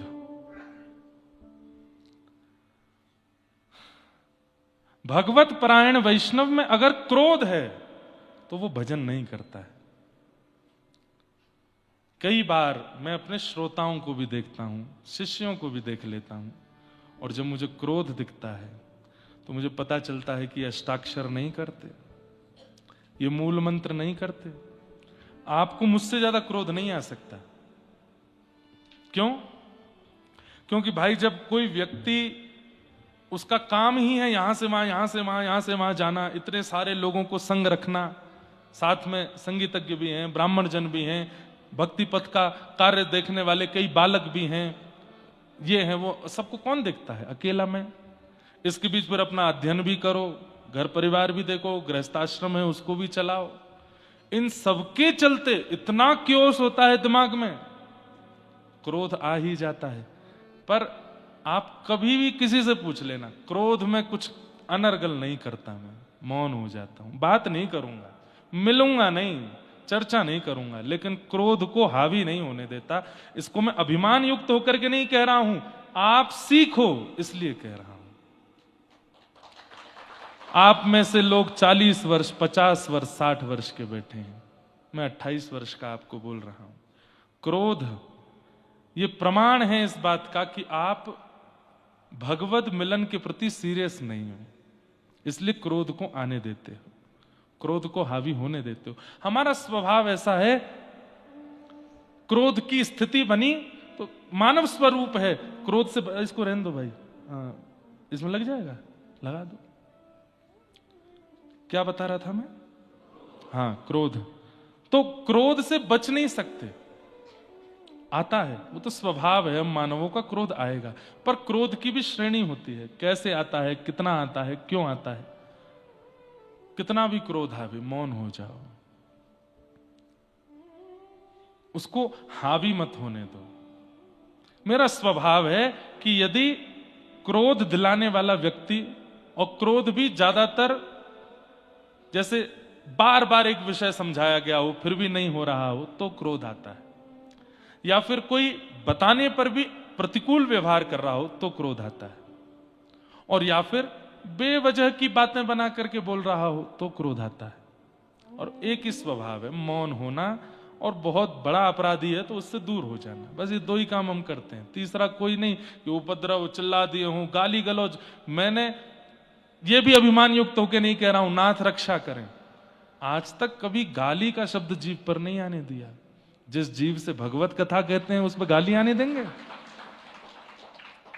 और जब कोई वैष्णव हमको दिखता है ना, उनके मुख से गाली निकल रही है, उनके मुख से अपशब्द निकल रहे हैं, तो मन में आता है कि फिर ये कथा क्यों कर रहे हैं। जिस जिह्वा से व्यास जी और तुलसीदास जी की वाणी बोली जा रही है, साक्षात कृष्ण प्रकट किए जा रहे हैं, उससे अपशब्द क्यों? नहीं, क्रोध को मत आने दो, क्रोध को मत आने दो। हमारे लिए बहुत अपशब्द प्रयोग किए लोगों ने, बहुत विषयों में अपशब्द प्रयोग किए, पर उन अपशब्दों से उन्हीं के प्रति दया आने लगी कि क्यों बोलते हैं ऐसा। इस शब्द को प्रयोग करने से अपनी जीव खराब कर रहे हैं। इसलिए क्रोध, अगर नाथ की प्राप्ति के लिए सीरियस हो तो क्रोध नहीं आने दोगे, और क्रोध आवे भी तो मौन हो जाओ, शांत हो जाओ, बोलो मत, एकांत में चले जाओ। अलग अलग प्रकार के क्रोधी लोग हैं, सबसे बढ़िया बताऊं, सो जाओ। जैसे ही क्रोध आवे, कुछ अनुचित हुआ है, मन के मुताबिक नहीं हुआ, जाओ बढ़िया खा पी के सो जाओ, सुबह तक ठीक हो जाएगा।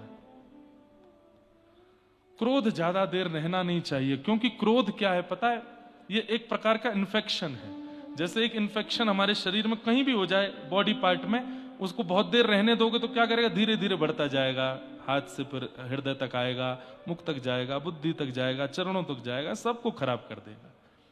क्रोध को जितनी जल्दी हो सके निकालने का प्रयास करो। जैसे आया तुरंत समाधान ढूंढने लगो, ये शांत कैसे होगा, ये जो मेरे अंदर उपद्रव चल रहा है ये शांत कैसे होगा। नहीं कोई उपचार मिले तो बैठ जाओ लेकर के हरि नाम और गाने लगो।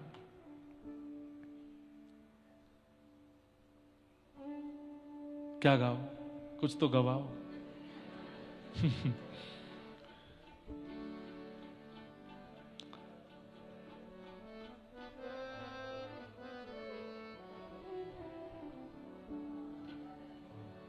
घूम फिर के यही है,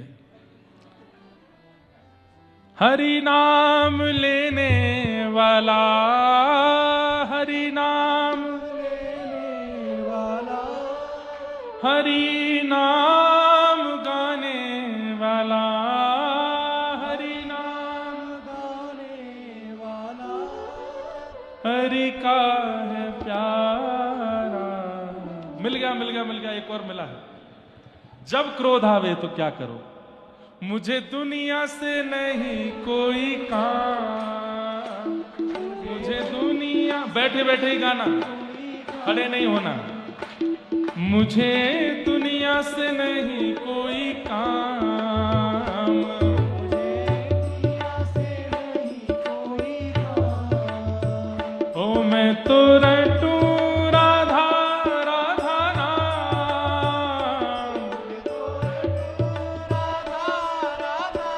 एक बार करके देखना, अभी वापस जाओगे जब अपनी दुनिया में, और वहां कोई क्रोध वाली बात हो जाए, अकेले कमरे में जाओ, ये वाला भजन सबके फोन में है, बड़े वाले स्पीकर पे चलाओ, और इसको चला करके बढ़िया चटकनी लगा करके और प्रेम से मगन होके नाचो।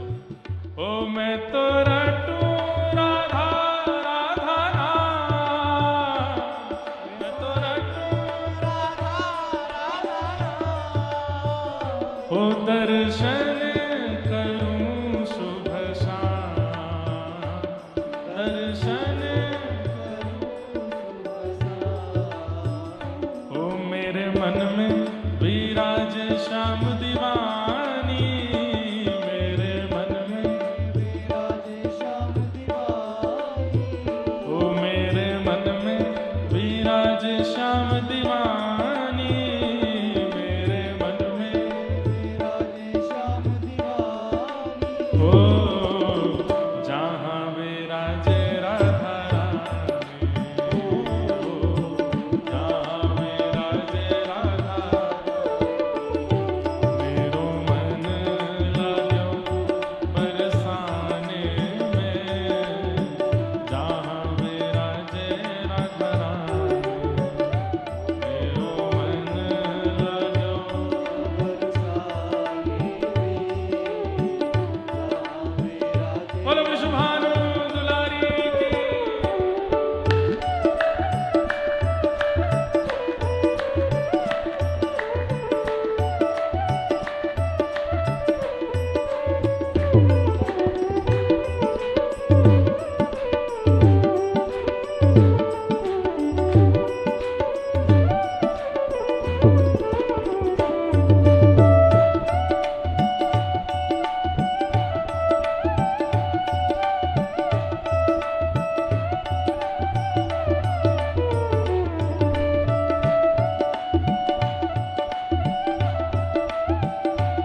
जिसने क्रोध दिलाया, जिसकी वजह से क्रोध आया, उसके मुंह पे जाके बोलो, ओ मुझे दुनिया से नहीं लेना देना, मुझे दुनिया से नहीं लेना देना। ओ ये जगत है एक सपना,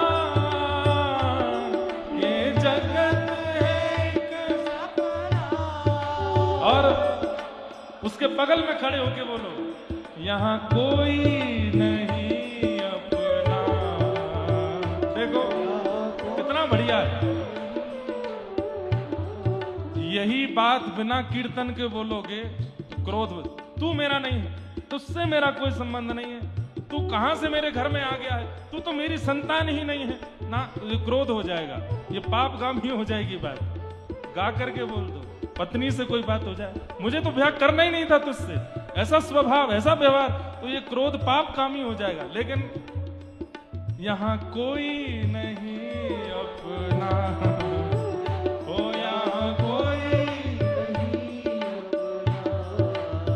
ओ मेरी अपनी वृषभानु दुलारी, मेरी अपनी वृषभानु दुलारी, ओ मेरी अपनी वृषभानु दुलारी, मेरी अपनी ओ जहाँ विराजे राधा रानी हो,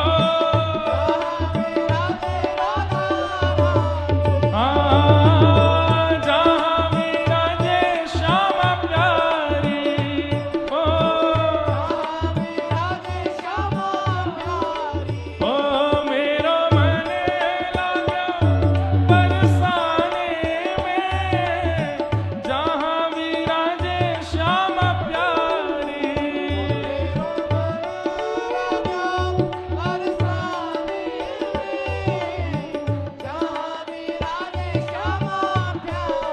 हे जय राधे राधे,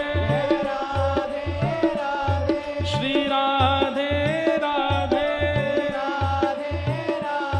जय राधे राधे, श्री राधे राधे, जय राधे राधे, श्री राधे राधे, जय राधे राधे, श्री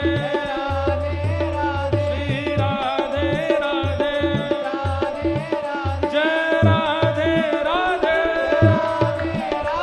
श्री राधे राधे,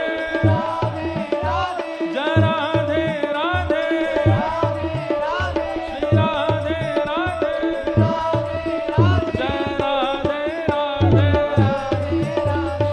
श्री राधे राधे, जय राधे राधे, श्री राधे राधे, जय राधे राधे, श्री राधे राधे, जय जय श्री राम, जय जय श्री राम, जय जय श्री राम।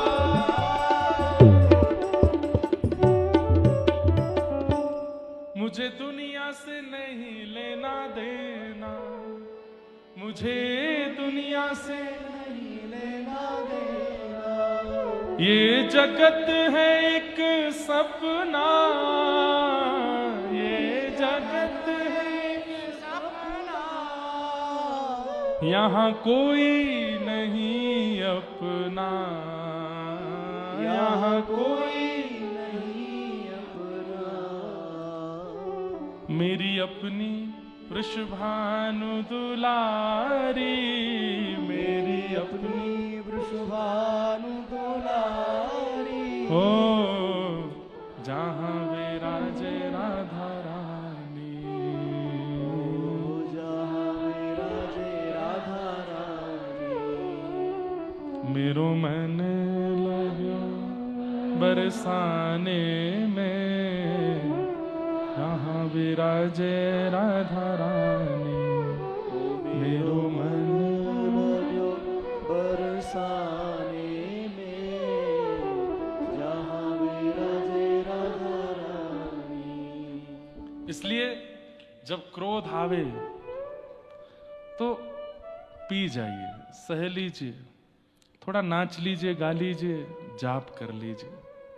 और ये तो हमने अनुभव करके देखा है कि क्रोध जब आवे तब आप जप करने लग जाओ, और जप में जिस नाम का जप कर रहे हो उसका चिंतन करो, तो क्रोध घटेगा। धीरे धीरे समय लगेगा, हफ्ता 2 हफ्ता में फिर ऐसा हो जाएगा स्वरूप कि फिर क्रोध आएगा ही नहीं, क्योंकि क्रोध नाथ की प्राप्ति में बाधक है। अगला लक्षण, कितने लक्षण हो गए? 7। 8वां लक्षण है काम। काम का अभिप्राय व्यसन भोगने में तो है ही, पर काम का रूप एक नहीं है, अनेक है। कामनाओं की इच्छा, बहुत इच्छाएं जिसके चित्त में होती हैं वो नाथ की प्राप्ति नहीं कर पाएगा। सब इच्छा एक ही हो। कृष्ण तन, गोपियां गाती हैं, कृष्ण तन कृष्ण मन, कृष्ण ही हमारो धन, आठों याम ऊधो हमें, कृष्ण ही सो काम है। सारी इच्छाएं केवल कृष्ण है। दर्शन को नैना तपे, वचन सुनन को कान, मिलवे को हियरा तपे, हिय के जीवन प्राण, गोवर्धन वासी सांवरे,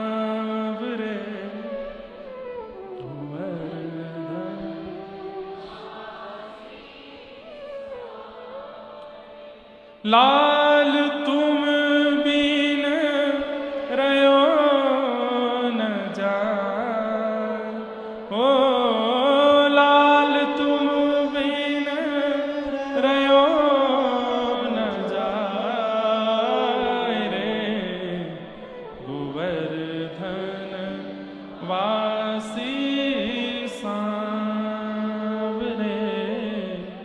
गोवर्धन वासी सर्व इच्छाओं में केवल कृष्ण है। कान भी कृष्ण को चाहते हैं, नेत्र भी कृष्ण को चाहते हैं, नासिका भी कृष्ण को चाहती है, जिह्वा भी कृष्ण को चाहती है, हाथ भी कृष्ण को चाहते हैं, चरण भी कृष्ण को चाहते हैं, मन भी कृष्ण को चाहता है, बुद्धि भी कृष्ण को चाहती है। हमारी बड़ी अलग अलग स्थिति है। कान से पूछो क्या सुनना है तो कान कुछ और, हाँ नेत्र राधारमण जी को देखना चाहते हैं, पर कान पॉप म्यूजिक सुनना चाहते हैं या कुछ और सुनना चाहते हैं। चलो मान लीजिए आंख भी राधारमण जी को चाहती है, कान भी राधारमण जी को चाहते हैं, पर जीव को तो पिज्जा ही चाहिए, जीव को तो पानी पूरी चाहिए, जीव को तो झालमुड़ी चाहिए, जीव को जो यहां कुछ नहीं मिलता मुक्तिनाथ में कुछ नहीं। अच्छा, मुक्तिनाथ में भोजन की शुद्धि थोड़ी कम है, यहाँ जो बने हैं सब, अब उसमें आप लोगों का कोई दोष नहीं, हम कुछ कर भी नहीं सकते। यहाँ पर प्रभाव कुछ अलग प्रकार का भी है, तो उससे हमें कोई दिक्कत भी नहीं। पर सर्वांगीण इंद्रिय एक को चाहवें, वही नाथ की प्राप्ति है। नेत्र भी उन्हीं को चाहते हैं, कान भी उन्हीं को चाहते हैं, नासिका भी उन्हीं को चाहती है, जीव भी उन्हीं को चाहती है, मन भी उन्हीं को चाहता है, बुद्धि भी। हमारे यहां नहीं है, एक सिमेट्री नहीं है हमारे अंदर, हमारे यहां अलग अलग है। नेत्र को इच्छा होगी, कानों को इच्छा होगी, जीव को इच्छा होगी, मन को इच्छा होगी, पर बुद्धि को नहीं है। बुद्धि को कुछ और इच्छा है, हाथों को कुछ और इच्छा है, चरणों को कुछ और इच्छा है। नहीं, सर्वांगीण इंद्रियों से एक ही इच्छा रहे, कृष्ण। जहां भी एक इंद्रिय, श्री डोंगरे जी महाराज अपनी कथा में कहते थे कि एक इंद्रिय भी यदि कृष्ण मिलन से अलग है तो वही इंद्रिय आपको पाप की ओर ले जाएगी। मान लीजिए आप नेत्रों से दर्शन कर लेते हैं, कानों से सुन लेते हैं, जीभ से प्रसाद पा लेते हैं, हाथों से कीर्तन कर लेते हैं, पर चरणों से परिक्रमा नहीं कर पाते। अब देखो, एक इंद्रिय नहीं है सेवा में, तो वही इंद्रिय आपको पाप करवाएगी। सब इंद्रियां हाथ सेवा में नहीं है, सेवा नहीं करते आप हाथों से, तो हाथों से पाप बनेगा। सब इंद्रियां हैं पर कानों से कथा नहीं सुनते, तो ये कान से ही पाप बनेगा। जीभ से भगवत प्रसाद ग्रहण नहीं करते, तो जीभ से पाप बनेगा। और वही पाप काम का रूप ले लेता है। कृष्ण यदि इंद्रिय की इच्छा नहीं है, तो दूसरी इच्छा क्या हो सकती है? काम। और काम यदि एक स्थान से भी प्रवेश करेगा, तो सर्व स्थान से कृष्ण त्याग कर देते हैं। इसलिए धीरे धीरे धीरे सर्व इंद्रियों से कृष्ण प्राप्ति की इच्छा बने। कृष्ण ही हमें चाहिए। हम सोचते थे कान्हा कहीं कुंजल में होगा। जिस इंद्रिय से कृष्ण प्रिय ना लग रहे हो, अपनी उस इंद्रिय से किशोरी जी को प्रार्थना करो। नेत्र तो देखते हैं, कान तो सुनते हैं, जीभ तो प्रसाद ग्रहण करती है, पर ये चरण प्रदक्षिणा नहीं करते, ये हाथ सेवा नहीं कर पाते अच्छे से। तो उसी इंद्रिय की शिकायत करो। हे सुन राधिका दुलारी, तेरे द्वार का भिखारी, तेरे शाम का पुजारी, पीड़ा है हमारी हमें श्याम ना मिला, हमें श्याम ना मिला, हमें श्याम ना मिला, हमें श्याम ना मिला। सबको श्याम सुंदर मिल जाए, कोई इंद्रिय रह ना जाए उनकी सेवा से। जो इंद्रिय रह जाएगी वहीं काम आ जाएगा, वहीं कामना आ जाएगी, और वो काम नाथ की प्राप्ति में विघ्न होगा। कितने लक्षण हो गए? अंतिम लक्षण कृपणता। कृपणता, इसको कपट भी कह सकते हैं। ये कपट भी नाथ के मिलन में बाधा बनता है।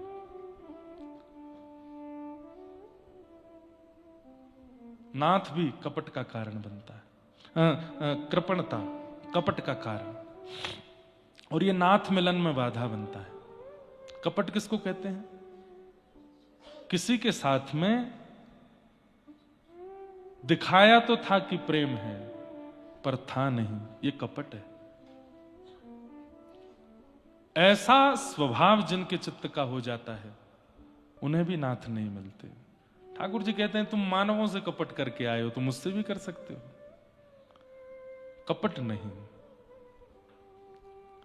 अगर किसी से प्रेम नहीं है तो बोल दीजिए नहीं है। किसी के प्रति अच्छा मन में व्यवहार नहीं है तो स्पष्टता कर दीजिए, पर ये ढोंग मत कीजिए। और बाद में जब स्पष्टता होती है, पता चलता है कि प्रेम नहीं था, वही कपट बन जाता है और वो नाथ मिलन में बाधा बनता है। कपट नहीं। ये 9 लक्षण हैं, तो बहुत लक्षण मिलेंगे, परंतु ये 9 लक्षण भी गोस्वामी तुलसीदास जी बोलते हैं इनके बारे में। ये कथा के अधिकारी कौन नहीं है? यह न कहई सठही हटशीलहि, जो मन लाई न सुन हरि लीलहि। कहिय न लोभहि क्रोधि कामहि, जो न भजहि सचराचर स्वामी। ये सब लक्षण गोस्वामी जी ने कहे हैं, इनको कथा नहीं सुनानी है, क्योंकि ये नाथ के अधिकारी नहीं है। फिर कहूंगा, मुक्ति के अधिकारी हो सकते हो, नाथ के नहीं। आपके ऊपर निर्भर करता है। अभी भी 3 दिन की कथा है, आज चौथा दिन है। नाथ चाहिए कि मुक्ति चाहिए? यहां दोनों है। मुक्ति देने वाले भी हैं, और स्वयं को देने वाली भी। पर मैं फिर कहूंगा, किसी से जाके संपत्ति मांग ली तो क्या अच्छा किया, पर किसी से जाके उसी को ही मांग लिया तो यही तो आपकी योग्यता है। मुक्ति की कामना ना विश्व का हर व्यक्ति करता है। मुक्ति एक ऐसा विषय है, बचपन से ही पता नहीं हमारे चित्त में आ जाता है, हमें मुक्ति चाहिए, मुझे भी चाहिए, आपको भी चाहिए, पर मुक्ति से पहले हमको नाथ चाहिए। नाथ पहले मिले फिर मुक्ति मिले। संसार में रह के नाथ नहीं मिले फिर मुक्ति मिल गई तो क्या फायदा। अच्छा, मुक्ति की कामना किसको होती है? आत्मा को। हमारे चित्त में जो आत्मा है वो सदा मुक्ति चाहती है, लेकिन हमारा मन वो बंधन चाहता है। आत्मा मुक्ति चाहती है पर मन बंधन चाहता है। अब यहां सब लोग आए हैं, किस लिए आए हैं? सबको मुक्ति चाहिए, लेकिन ऐसा तो नहीं कि 7वें दिन रुक जाओगे, सब जाओगे। क्यों? मन बंधन चाहता है। यहां कथा तो सुनते होंगे, लेकिन एकांत में बैठ के बात भी करते हो। सब ठीक है घर पे? उससे लाख रुपया आना था, उठा लिया कि नहीं? हाँ, उठा लिया। आत्मा मुक्ति चाहती है पर मन बंधन चाहता है। बहुत खतरनाक रास्ते पर हैं हम लोग। कथा से संभव होगा कि जो आत्मा चाहती है वही मन चाहने लगेगा, और जो मन चाहता है वही बुद्धि चाहने लगेगी, और ये तीनों जब एक ही राग गाने लगेंगे तो स्वरबद्ध हो जाओगे, और श्री ठाकुर जी यानी कि नाथ की प्राप्ति हो जाएगी। नाथ की प्राप्ति में ये 10वीं बाधा है। क्या? कि मन कुछ चाहता है और बुद्धि कुछ चाहती है, दोनों एक हों। 7वें दिन यदि विमान आ जाए विष्णु लोक से और यहीं बाहरी द्वार पे खड़े हो जाएं विष्णुदूत, आओ सब एक एक करके बैठो बैठो, आओ, बहुत दिन से कह रहे हो मुक्तिनाथ चलो, तो उनसे कुछ नहीं कहोगे आप, मेरे पास आओ महाराज जी। इसलिए तो नहीं आए थे हम तो अभी कई बालक भी है यहाँ पर, हमारे तो ब्याह ही नहीं हुए अभी, माता पिता बेचारे सब कर रहे बैठे हैं। महाराज जी इनसे कह दो विष्णु दूतों से 2 साल बाद आ जाएं, मेरे पुत्र का भी एक बालक होने वाला, उसको तो देख लूं मैं। आत्मा मुक्ति चाहती है पर मन बंधन चाहता है। इसलिए नाथ की प्राप्ति करो। नाथ मिल जाए, बाद की बाद में देखेंगे मुक्ति मिल रही है कि नहीं। नहीं तो जीते जी कुछ मुक्तियां हैं, और मुक्ति पता है बंधी को ही मुक्ति मिलती है, और हम सब बंधी हैं। पहले मां के गर्भ में 9 महीने बंधे थे, जन्म हुआ तो गर्भ मुक्ति हुई, बाहर आए खुश हो गए। जब बालक जन्म लेता बहुत बहुत खुश होता है। 9 महीने बाद निकल के आया हूं मैं। कपिल विभूति संवाद में प्रसंग आता है कि जो जंतु, जो बालक गर्भ का होता है, वो 9 महीने रोता है ठाकुर जी के आगे कि मुझे निकालो यहां से। जब वहां से निकल के आता तब सोचता आह अब मुक्ति मिली, लेकिन फिर हो जाता है बंधन मुक्ति। संबंधी मिल जाते हैं, ये बहन है, ये भैया है, ये मैया है, ये पिताजी हैं, ये बुआ जी हैं, ये चाचा जी हैं, ये ताऊ जी हैं, ये ताई जी हैं, ये हैं, ये हैं। फिर दूसरे बंधन आ जाते हैं।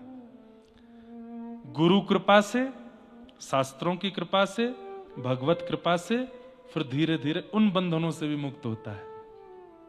भाई छोड़या बंधु छोड़या, छोड़या जग सो, मीरा भाई छोड़या बंधु छोड़या, छोड़या जग सो। साधुवन संग बैठ बैठ, साधुवन संग बैठ बैठ, ओ साधुवन संग बैठ बैठ, साधुवन संग बैठ बैठ, लोक लाज कोई रे मेरे तो गिरधर गोपाल, मेरे तो गिरधर गोपाल, दूसरो न कोई, दूसरो न कोई, मेरे तो गिरधर गोपाल, मेरे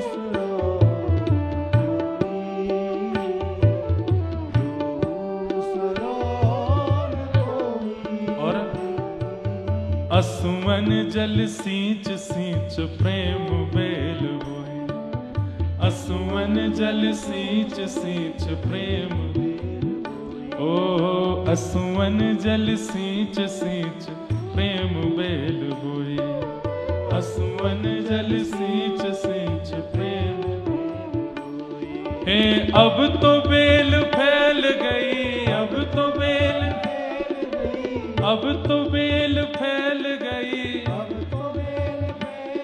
अरे आनंद फल होई रे मेरे तो गिरधर गोपाल, मेरे तो गिरधर गोपाल, दूसरो न कोई, दूसरो न कोई, मेरे तो गिरधर गोपाल, दूसरो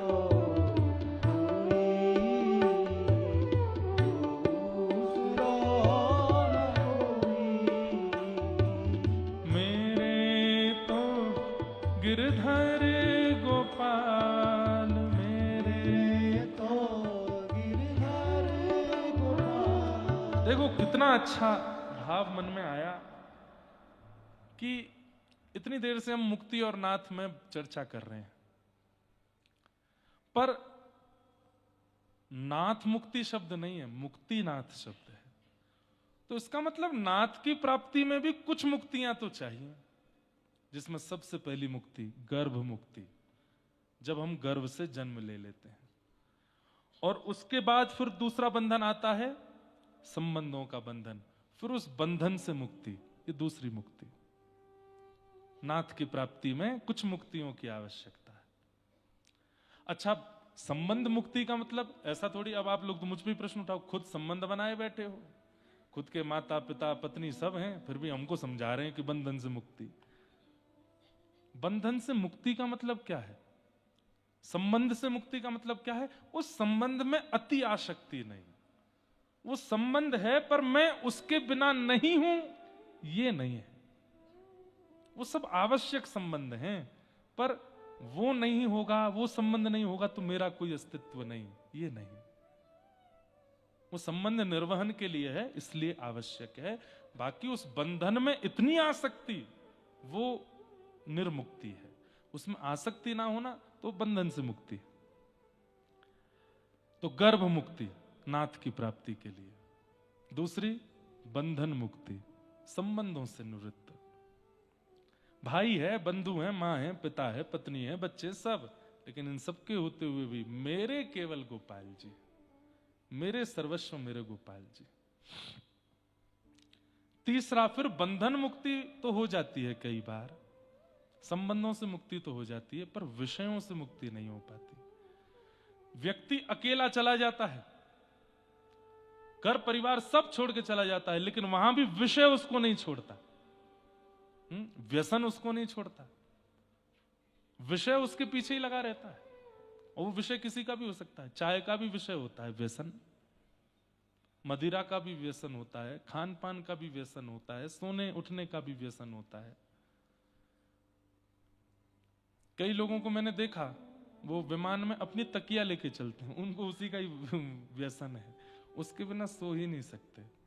कभी कभी हमको भी हो जाता है, इतनी कथा करते हैं ना लगातार, सब जगह गद्दे अलग, तकिया अलग, गर्दन कभी कोई अकड़ जाती है ऐसे, तो फिर अपनी तकिया लो।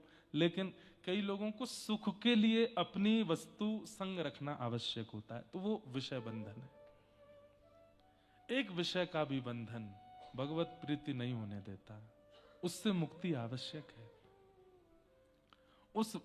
उस विषय से मुक्ति। और कितनी हो गई मुक्ति?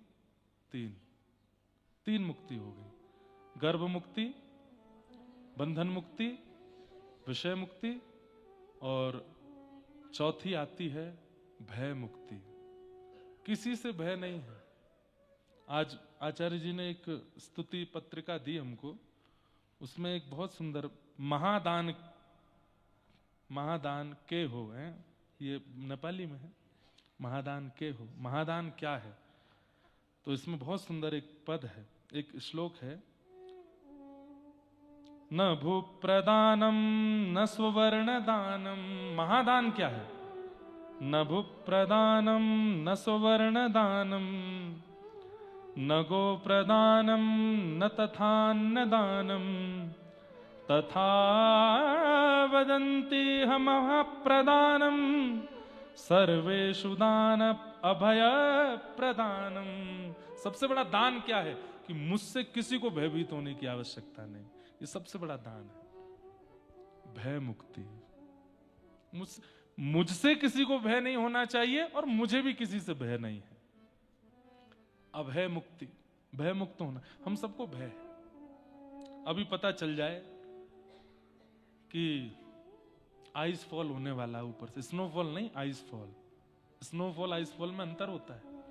स्नोफॉल रिमझिम रिमझिम, और आइस फॉल क्या होता है कि पहाड़ों पर जो बर्फ जमी है वो कई बार वहां से टूट करके गिरती है और तूफान आता है, घर वर ढह जाते हैं, लोग बाग मर भी जाते हैं दब के।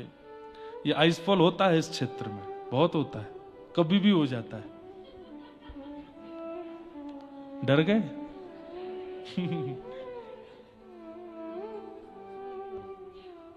वाह।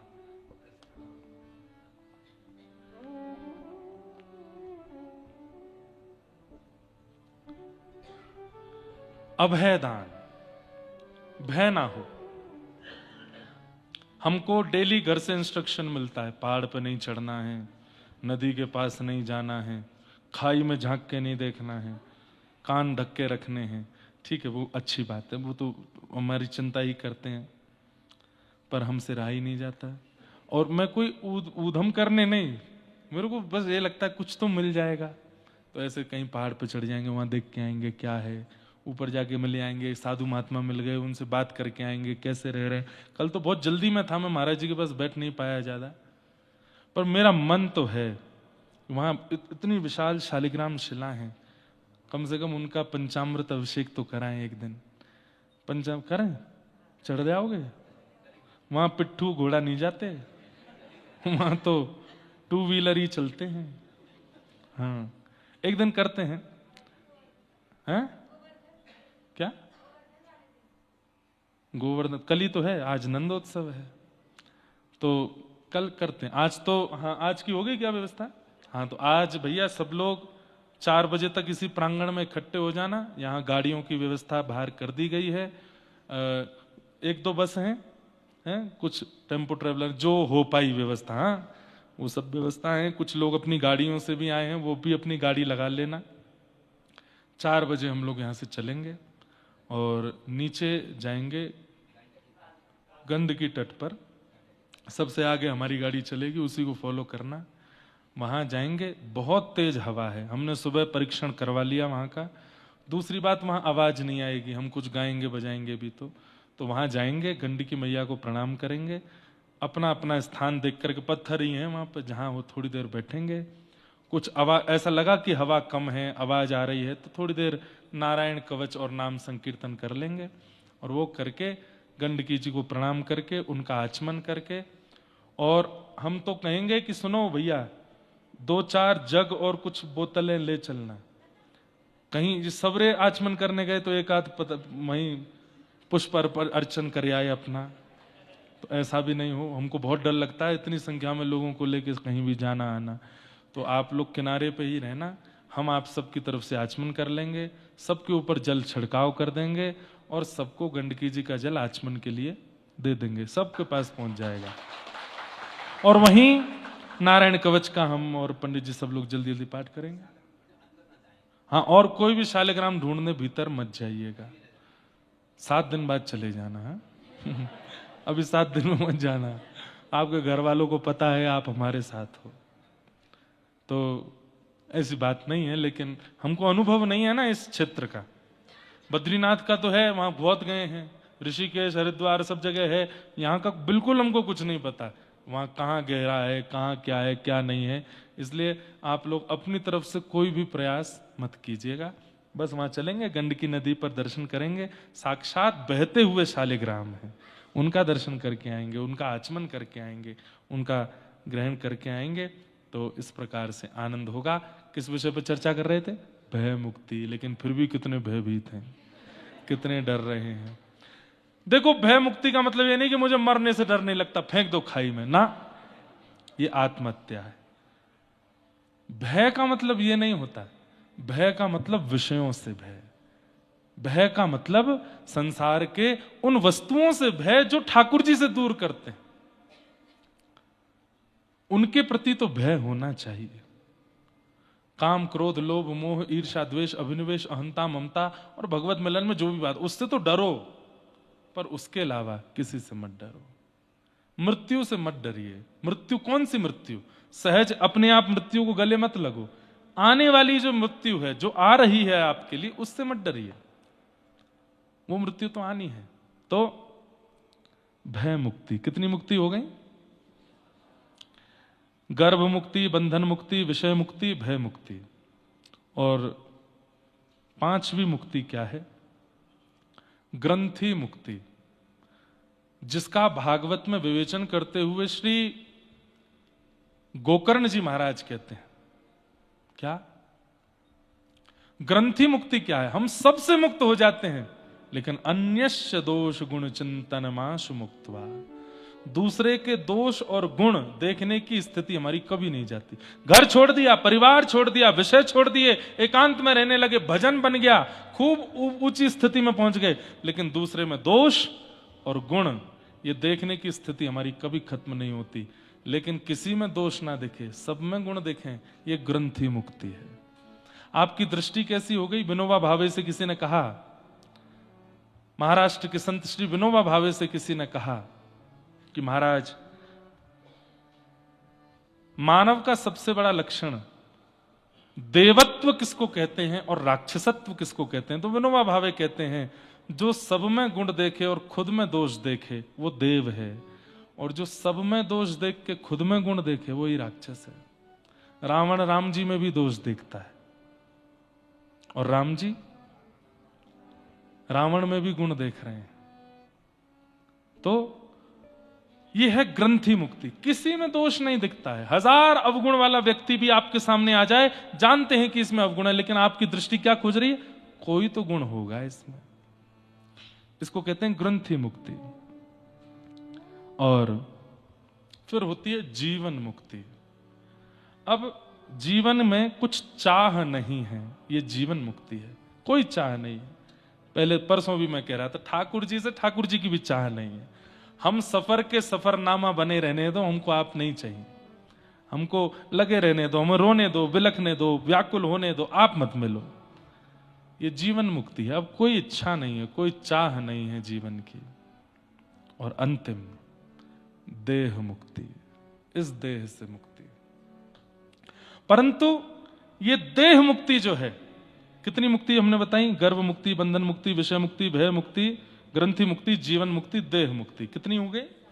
7। इन 7 में 6 मुक्ति यदि हो गई तो नाथ मिल जाएंगे। देह मुक्ति हमें नहीं करनी है, देह मुक्ति तो नाथ ही कराएंगे। ठाकुर जी से कह दो, नाथ मैं देह नहीं छोड़ूंगा। कोई रोग आकर के मेरे देह को नष्ट कर जाए, कोई समय आकर के मेरे देह को नष्ट करे, कोई आपत्ति विपत्ति आके मेरे देह को नष्ट करे, ये मुझे नहीं चाहिए। आप आइए और आप आकर के इस देह से मुझे लेके जाइए, यही मेरी अंतिम इच्छा है। देह मुक्ति आप कराओ। बोलो मुक्तिनाथ भगवान की। ऐसे मुक्ति नाथ, इस पर आज हम यही चलने वाला है। आगामी 3-4 दिन भी मुक्ति नाथ ही चलेंगे।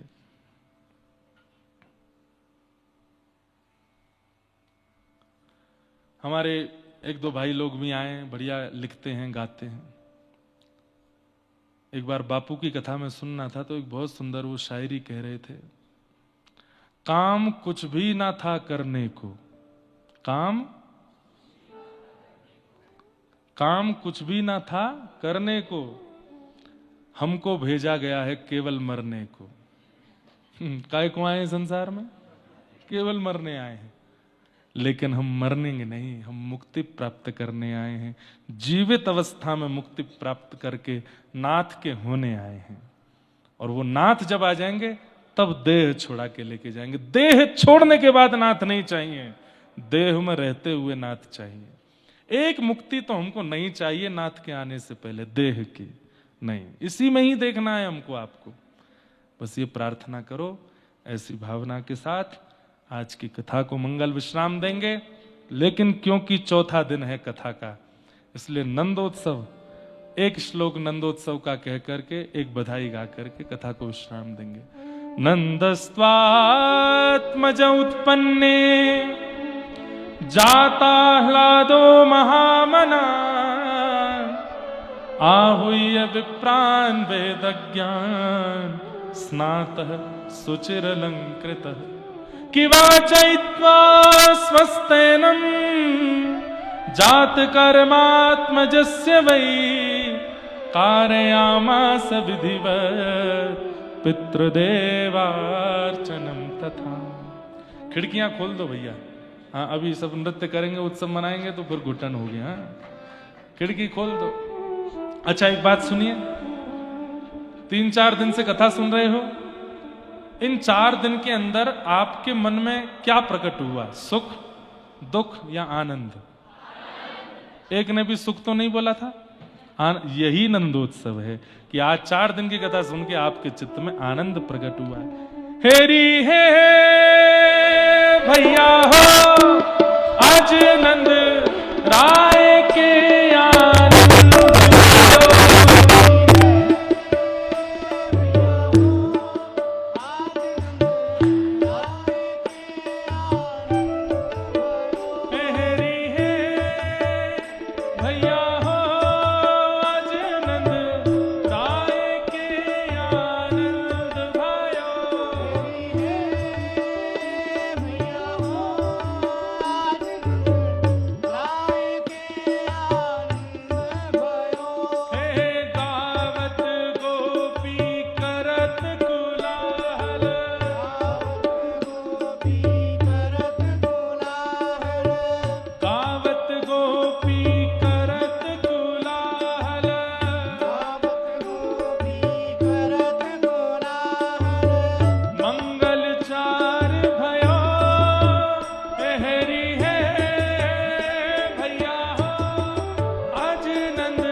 माखन दूध दही भर भाजन,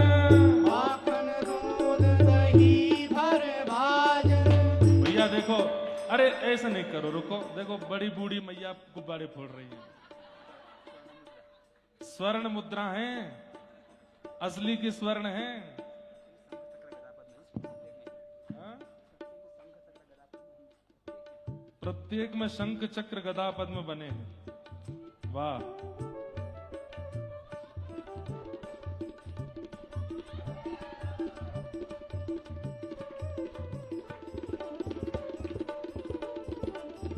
संभाल के रखिएगा।